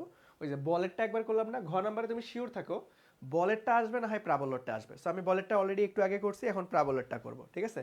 এখন আমরা কি করব ভাইয়া, প্রাবল্যটা করব। বলেরটা একটু আগেই করছি, এখন আমরা কি করব, এখন আমরা প্রাবল্যটা করব। এখন আমরা কি করব ভাইয়া, প্রাবল্যটা করব। ওকে, আচ্ছা দেখো এখানে কি বলছে, প্রশ্নটা পড়ি আগে, যে চার্জিত বস্তু দুটির সংযোগ রেখার কোথায়, তার মানে সংযোগ রেখার কোথায় প্রাবল্য শূন্য হবে, তড়িৎ প্রাবল্য শূন্য হবে, এটা তোমাকে বের করতে হবে, ঠিক আছে। চিত্র সহ গাণিতিক ব্যাখ্যা করো, তার মানে চিত্রটাও অঙ্কন করতে হবে তোমাকে, চিত্র সহ। দেখো এখানে কিন্তু স্যারটা বলেই দিচ্ছে যে ভাই চিত্র সহ, তাহলে তোমার অবশ্যই ডায়াগ্রাম দেখাইতে হবে, অবশ্যই তোমাকে ডায়াগ্রাম দেখাইতে হবে। সো এতটুকু আমাকে একটু বলো দেখি যে কার কার বেসিক কনসেপ্টটা ক্লিয়ার আছে, যে আমি যদি এটাতে চিত্র অঙ্কন করি, যে ধরো এইটা একটা গোলক, এইটা একটা গোলক, এটার মান কত প্লাস 120 কুলম, আর এটার মান কত মাইনাস 90 কুলম, এদের মধ্যবর্তী ডিস্টেন্সটা কত 150 সেন্টিমিটার। তাহলে আমাকে একটু বলো যে ভাইয়া এদের প্রাবল্য কোন বিন্দুতে সমান হবে, এই যে এই মাঝখানে যে কোনো একটা বিন্দু, নাকি আমাদের এই সাইডে একটা বিন্দু, চলো মাঝের বিন্দু, মাঝের বিন্দুতে, নাকি এই সাইডের ধরো পি বিন্দুতে, ধরে নিলাম পি বিন্দু। দেখি তোমাদের কার কার কনসেপ্টটা ক্লিয়ার আছে। সো প্রাবল্য তোমার কাছে কি মনে হচ্ছে যে ভাই প্রাবল্য এই দুইটা সংযোগ সরলরেখার মাঝখানে হবে নাকি সংযোগ সরলরেখার একদম সাইডে হবে, কোনটা বলো দেখি একটু, দেখি তোমাদের কার কার বেসিক কনসেপ্ট ক্লিয়ার আছে। প্রশ্ন দেখে তুমি কিন্তু বুঝতে পারবা যে বাহিরে হবে নাকি ভিতরে হবে, প্রশ্ন দেখে বুঝতে পারবা বাহিরে হবে নাকি ভিতরে হবে। সবাই দ্রুত, বাহিরে হবে নাকি ভিতরে হবে, বাহিরে হবে নাকি ভিতরে হবে দেখি। এই তড়িৎ প্রাবল্য তড়িৎ তীব্রতা একই জিনিস, ওকে। বলো যে ভাই বাহিরে হবে না ভিতরে হবে। এই তো সাবাস, অনেকেই বলতেছো বাহিরে বাহিরে পি বিন্দুতে পি বিন্দুতে, সাবাস জোস। কেন বলো দেখি, কেন কেন দেখি, কেন কেন কেন হবে, সবাই একটু আমাকে বলার চেষ্টা করো যে ভাই কেন হবে বাহিরে, কেন হবে বাহিরে। এই তো ফরহাদ সবার আগে ব্যাখ্যা করে দিছে যে ভাইয়া যেহেতু প্লাস মাইনাস আছে, যেহেতু প্লাস মাইনাস আছে, তাহলে আমাদের কি হবে দিক ভিন্ন, তাহলে বাহিরে হবে। একদম শর্টে মনে রাখবা, একদম শর্টে মনে রাখবা, একদম শর্টে মনে রাখবা, ওকে একদম শর্টে মনে রাখবা, ওকে? আমাদের প্লাস মাইনাস যদি দিক বিপরীত হয় তাহলে মধ্যবর্তীতে কখনোই প্রাবল্য শূন্য হওয়া সম্ভব না, ঠিক আছে? তাহলে বর্ধিত অংশে আমাদের হবে, ওকে? তাহলে এই দিক খেয়াল রাখতে হবে, দেখছো? দিক খেয়াল রাখতে হবে, দিক খেয়াল রাখতে হবে, নাহলে কিন্তু অ্যান্সার ভুল চলে আসবে। মাঝে যে কোনো একটা যদি ধরে ফেলো তাহলে কিন্তু ঝামেলা পাকাই ফেলবা। দিক খেয়াল রাখবো, ওকে? এখানে লিখে রাখলাম দিক খেয়াল রাখবো। তাহলে মধ্যবিন্দু যে কোনো একটা বিন্দুতে হচ্ছে না, তাহলে এইটা আমরা কাইটা দিতে পারি, ওকে? তাহলে দেখো এইটাকে ধরলাম আমরা এক্স দূরত্বে নিলাম, এটাকে ধরলাম এক্স দূরত্বে। তাহলে এইটা কি হবে ভাইয়া? এইখান থেকে একদম ইন টোটাল দূরত্বটা কত হবে? যে 150 প্লাস এক্স, এখন কিন্তু আর মাইনাস এক্স হবে না, প্লাস এক্স, কারণ বাইরে চলে গেছে, ওকে? আচ্ছা, তাহলে বলছে যে ভাই প্রাবল্য শূন্য হবে, তার মানে কি ওই যে জিনিস, সেম জিনিস, যে ভাইয়া আমাদের কি ই1 প্লাস ই2 ইকুয়াল টু 0 অথবা ই1 ইকুয়াল টু ই2 হবে প্রশ্ন মতে। তাহলে চলো সবার আগে আমরা এইখান থেকে যে ভাই এটা এ বস্তু যদি ধরি, এটা বি বস্তু যদি ধরি, আর এটা পি, তাহলে এ আর পি এর মধ্যে, বি আর পি এর মধ্যে আমাদের প্রাবল্যটা বের করতে হবে আগে, ঠিক আছে? আমাদের প্রাবল্যটা বের করতে হবে। তাহলে চলো আমরা প্রাবল্যটা বের করে ফেলি ভাইয়া। আমরা আগে সবার আগে প্রাবল্যগুলান আগে বের করে ফেলি। আমরা কি করব ভাইয়া? প্রাবল্যটা সবার আগে বের করে ফেলি, ওকে? আচ্ছা, কি রে,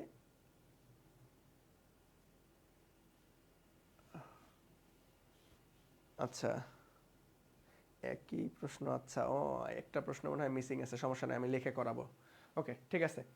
তাহলে আলটিমেটলি আমরা এইখান থেকে চলো ওই এক এক করে আগে বের করে নেই, আমরা এক এক করে কি ভাইয়া আগে বের করে নেই, আমরা এক এক করে আমরা বের করে নেই যে ভাইয়া আমাদের কত হবে। তাহলে এ আর পি এর মধ্যে এ ও পি যদি বের করতে চাই তাহলে আমরা কি করব? ই1 ইকুয়াল টু আমরা কি জানি 9 × 10⁹ Q divided by R square. দেখো এখানে কিন্তু সমীকরণ মাথায় রাখতে হবে যে আমরা প্রাবল্য সমীকরণ কি জানি, যে 9 × 10⁹ Q divided by R square, আর বিভবের সমীকরণ কি জানি, কিউ ডিভাইডেড বাই আর। আর বলের কি সমীকরণ জানি, 9 × 10⁹ q one q two divided by R square. মাথায় রাখতে হবে এগুলা। তাহলে কিউ এর মান কত দেখো তো, কিউ এর মান কত, কিউ এর মান কত, ওই যে 120, কিউ এর মান কত ভাইয়া 120, তাহলে 120। আর এটাকে মিটারে নিয়ে আসো, দেখো 150কে তাহলে 1.5 মিটার হয়ে যাবে, 100 দ্বারা ভাগ করলে 1.5, দ্যাট মিনস এইখানে তুমি এটা কাটা দিয়ে এখানে একটা পয়েন্ট বসাই দাও 1.5, তাহলে 1.5 প্লাস এক্স তার উপরে স্কোয়ার করে দাও, ওকে ঠিক আছে। এখন এ ও আমরা কার মধ্যে বের করবো ভাইয়া? আমাদের হচ্ছে সরি পি আর বি এর মধ্যে, পি আর বি। তাহলে এখানে ইটুর মান কত হবে ভাইয়া বলো তো? ইটুর মান কত হবে? ইটুর মান যেহেতু একটাতে প্লাস ছিল, এটা তো মাইনাস, তাহলে আমাদের 9 × 10⁹ মাইনাস কত 90 ডিভাইডেড বাই আমাদের এক্স স্কোয়ার, ওকে? তাহলে আমরা এখন বলতে পারবো কি ভাইয়া, যে পি বিন্দুতে কি হবে? পি বিন্দুতে আমাদের ই1 প্লাস ই2 0 হবে। তাহলে আমরা এইখান থেকে বলতে পারতেছি e one equal to e two, e one equal to minus e two, okay? আমরা ওই পাশে পার করে দিলাম, মাইনাস ই2 হয়ে যাবে। তাহলে দেখো এখানে আমরা এই যে মাইনাস কিন্তু এইখানে সামনে এনে দিলাম, এটা এখানে কাটা দিয়ে, তাহলে মাইনাসে মাইনাসে প্লাসই হয়ে যাবে ঘুরে উল্টে, সো ইকুয়াল টু মাইনাস ই2 পাচ্ছি আমরা, ওকে? আচ্ছা তাহলে মান বসাই দাও, ওই একই সেম ভাবে ক্যালকুলেশন করব। 9 × 10⁹ ইন্টু 120 1.5 প্লাস এক্স তার উপরে হোল স্কোয়ার ইকুয়াল টু মাইনাসে মাইনাসে দেখো এইখানে একটা মাইনাস, এইখানে তো আগে মাইনাস ছিল, তাহলে মাইনাস, তাহলে মাইনাসে মাইনাসে প্লাস হয়ে যাবে। এইখানে কত ভাইয়া? 9 × 10⁹ কত 90 ডিভাইডেড বাই এক্স স্কোয়ার। তাহলে এই যে প্লাস প্লাস মাইনাস মাইনাসে প্লাস হবে, তারপরে এটা আর এটা কাটাকাটি যাবে, তারপরে ক্যালকুলেশন কি বলছি যে ভাই স্কোয়ারগুলোকে এক পাশে আনবা, তার মানে x divided by 1.5 plus x তার উপরে হোল স্কোয়ার ইকুয়াল টু আমরা পাচ্ছি কত ভাইয়া? 90 ডিভাইডেড বাই আমাদের কত 120। তাহলে এইখান থেকে ক্যালকুলেট করো যে ভাইয়া x divided by 1.5 plus x equal to root over 90 divided by 120। এখানে একটা সামথিং মান আসবে, ওইখান থেকে আমরা এক্স এর মান ক্যালকুলেট করে মিটারে পাবো, যেহেতু আমরা মিটারে আনছি। তাহলে সবাই একটু বলো দেখি এক্স এর মানটা কত? সবাই একটু বলো আমাকে এক্স এর মানটা এনে দাও, এক্স এর মানটা এনে দাও ডিরেক্ট। এক্স এর মানটা এনে দাও। এটা ক্যালকুলেশন করতে হবে রে, আমি তো সেম একটা ক্যালকুলেশন করে দিছি, তাও দেখো এটাও করে দেই। এটাকে যদি আমি বলি তাহলে রুট ওভার 90 ডিভাইডেড বাই আমাদের কত 120, তাহলে আসতেছে কত 0.867, 6 তো 67 বসাই দিই, তাহলে আর গুণ করে দাও। এটা নিচে মনে মনে কি আছে 1, তাহলে এক্স ইকুয়াল টু আমাদের কি আসতেছে ভাইয়া, এক্স ইকুয়াল টু কই গেল, এই যে এখন এক্স ইকুয়াল টু এটার সাথে তুমি গুণ করবা কাকে, গুণ করবা হচ্ছে 1.5, এই এই এই এই এই কি আসতেছে, তাহলে ইনটু 1.5, তাহলে কত আসতেছে 1.299, কত আসতেছে প্লাস আমাদের কত 0.867x। দ্যাট মিনস এইখান থেকে আমরা কি করব যে ভাইয়া এক্স এর মান আনবো, তাহলে এক্সটাকে পেশে পার করে দাও, বা আমরা যদি আনি তাহলে দেখো কত আসতেছে, যে কত আসতেছে যে 0.867x মাইনাস এক্স প্লাস 1.2990, তারপরে এইখান থেকে একটা মাইনাস দ্বারা ইয়া করে দাও, তাহলে বড়টা সামনে চলে আসবে, তাহলে x minus 0.867x minus 1.299 equal to 0 আসবে। তাহলে দেখো এইখান থেকে এটাকে এইখানে না লেখা আমরা মাইনাস যেহেতু তাহলে এই পাশে পার করে দেই, তাহলে এই পাশে পার করলে কত হবে যে ভাইয়া আমাদের 1.229, ঠিক আছে। তাহলে এখান থেকে এক্স কমন নাও, এখান থেকে এক্স কমন নিলে কত আসবে 1 মাইনাস 0.867 ইকুয়াল টু কত আসবে 1.229, এটারে তুমি এখন ভাগ করে দাও, তাহলে এক্স ইকুয়াল টু এটাকে জাস্ট 1.229 ভাগ করব আমরা কত, ভাগ করে দিব আমরা 1 মাইনাস 0.867 দ্বারা। সো অ্যান্সার আসতেছে আমাদের 9.7 সামথিং, 9.7 সামথিং এত মিটার, যেহেতু আমরা মিটার আগেই করছি, তাহলে এইটাই হচ্ছে আমাদের কাঙ্ক্ষিত অ্যান্সার। ওকে, এটাই হচ্ছে আমাদের কাঙ্ক্ষিত অ্যান্সার। ওকে, সবাই আনছো এই যে 9.7 9.7 সামথিং অ্যান্সার আসবে, সিম্পল। জাস্ট এই যে এই ক্যালকুলেশনটা খেয়াল রাখবে ভাই, যাকে স্কোয়ার আছে ওইগুলোকে একসাথে আই না, স্কোয়ারটাকে বসে পার করে দেবে, রুট করে দেবে, তারপরে আর গুণ করে দিয়ে অ্যান্সার চলে আসবে, তারপরে আর গুণ করে দিয়ে কি আসবে ভাইয়া আমাদের অ্যান্সার চলে আসবে। বুঝছো, বুঝছো ভাইয়া, বলো সবাই কি ক্লিয়ার, সবাই কি ক্লিয়ারলি বুঝছো, আমাকে বলো একটু যে সবাই ক্লিয়ারলি বুঝছো কি না, সবাই ক্লিয়ারলি বুঝছো কি না আমাকে একটু বলো। ওকে, এই হাই হাই করছে কি রে, তাহলে এখন চলো এটা কি অ্যান্সার হবে, এটাই কি অ্যান্সার হবে,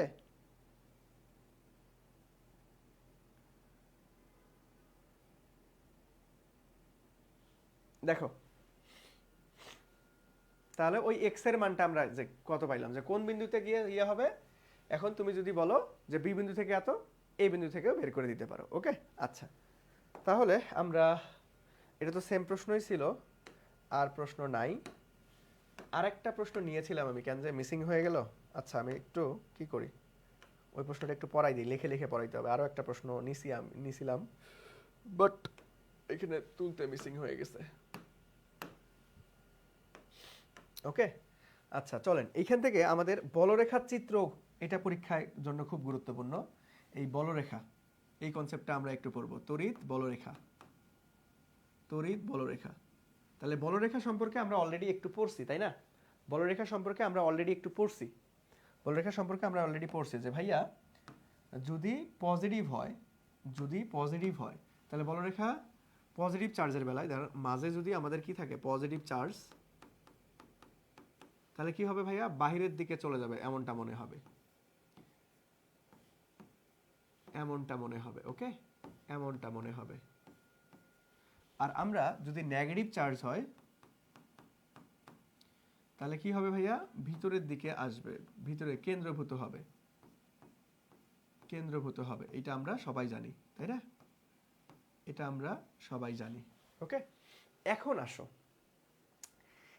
আসো যে ভাইয়া এইখান থেকে তোমাকে একটা বেসিক মনে রাখতে হবে। দেখো এইখান থেকে কয়েকটা জিনিস আমি তোমাকে একটু নোট করে করে লিখে দেই, ঠিক আছে? এই ইনফরমেশনগুলোর সিকিউ এর জন্য। এটা অলরেডি একটা সিকিউ এর প্রশ্ন, ওকে? সিকিউতে চিত্র অঙ্কন করতে বলে, সো ওই বিষয়টা আমরা একটু ক্লিয়ারলি বোঝার চেষ্টা করতেছি, ওকে? আচ্ছা আচ্ছা, তাহলে চলো, তাহলে দেখো এইখান থেকে আমরা বলবো যে যার আধানের মান বেশি, তাহলে দেখো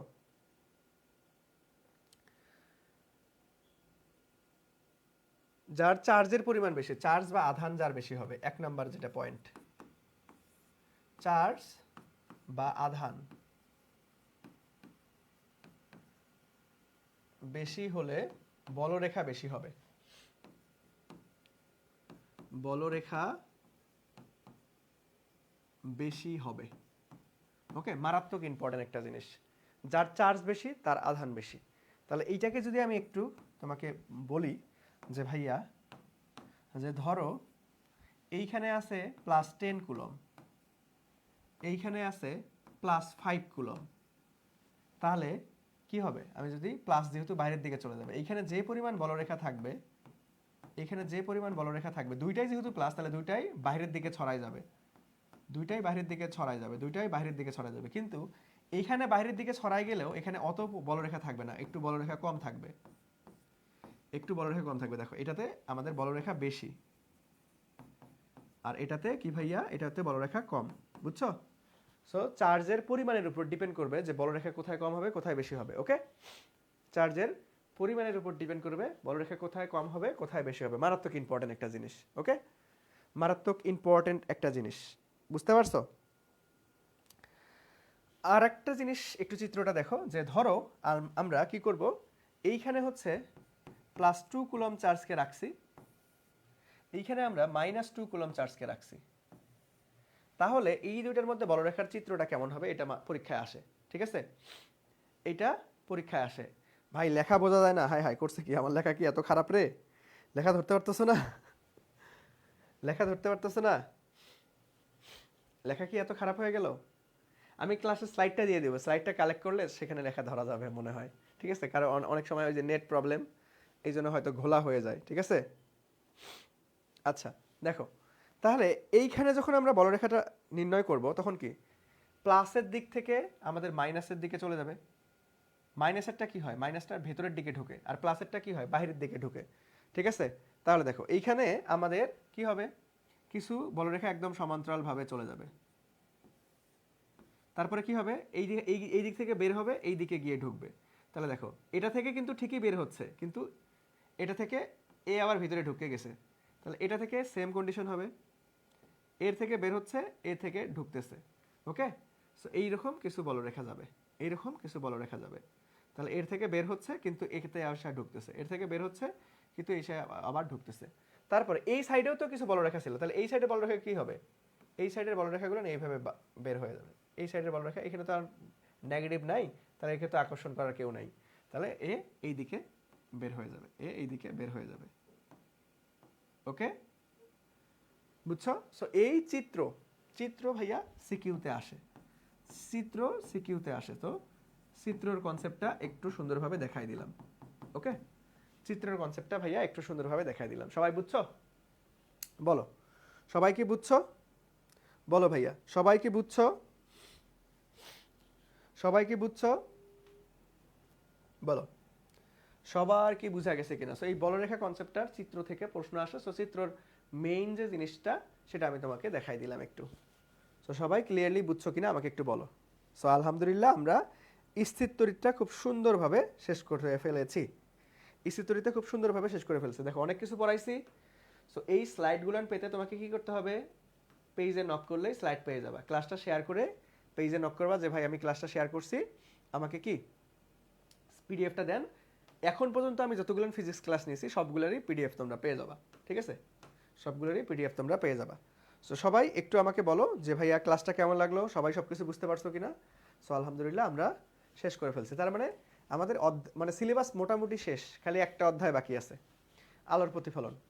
সো সেইটা আমি কালকে হয়তো নিব না, আমি পোস্ট করে জানাই দিব যে কবে নিব, ঠিক আছে? আমার রবিবারে একটা পরীক্ষা আছে নিজেরই, সো সেই জন্য আমি একটু পড়াশোনা করতে হবে, অনেক দিন থেকে তোমাদের টানা ক্লাস নিচ্ছি। সো আমি জানাই দিব, দেখা গেছে যে রবিবার বা সোমবারের দিন নিতে পারি, রবিবার বা সোমবারের দিন আমি তোমাদের নিব। আলটিমেটলি হচ্ছে কি সেটা কি বলে, আমি পোস্ট করে পেজে জানাই দিব, যে কখন হবে। বাট কালকে নিব না, কালকে হবে না, কালকে হবে না, কালকে হবে না, বা যদিও হয় তাহলে আমি তো জানাই দিব পেজে, ঠিক আছে? যদিও হয় তাহলে আমি জানাই দিব, ঠিক আছে? দেখা যাক কি হয়, আমি যদি নিজের পড়াশোনাগুলো একটু শেষ করতে পারি তাড়াতাড়ি তাহলে ক্লাসটা নিয়ে নিব, আর না হইলে আমি করব যে ভাইয়া কি ক্লাসটা পরবর্তীতে নিব, সেটা আমি টাইম জানাই দিব। অলরেডি আমরা 7টা চ্যাপ্টারের মধ্যে আলহামদুলিল্লাহ, তোমাদের শর্টে কি আছে, 7টা চ্যাপ্টার আছে তাই না? 7টা চ্যাপ্টারের মধ্যে আমরা আলহামদুলিল্লাহ 6টা চ্যাপ্টার ডান করে ফেলছি, 6টা চ্যাপ্টার ডান করে ফেলছি। ওকে, 6টা চ্যাপ্টার আমরা আলহামদুলিল্লাহ ডান, আর একটা বাকি আছে, ওইটা আমি নিয়ে নিব। ওকে, বুঝছো? ওকে, বুঝছো ভাইয়া? আচ্ছা, ওকে, ঠিক আছে সবাই, থ্যাংক ইউ দিচ্ছো। ওকে, আচ্ছা, তাহলে চলো আজকে তাহলে এই পর্যন্তই। তাহলে সবাই ক্লাসের স্লাইডটা কালেক্ট করে নিবা। ওকে, সবাই ক্লাসের স্লাইডটা কালেক্ট করে নিবা। ওকে, তাহলে সবাই ভালো থাকো, সুস্থ থাকো, আবার দেখা হবে ইনশাল্লাহ সামনে ক্লাসে। ওই একটা অধ্যায় বাকি আছে, ওটা আমি দ্রুতই ক্লাসটা নিয়ে নিব। তো সবাই ভালো থাকো, সুস্থ থাকো, আল্লাহ হাফেজ, আসসালামু আলাইকুম, টাটা।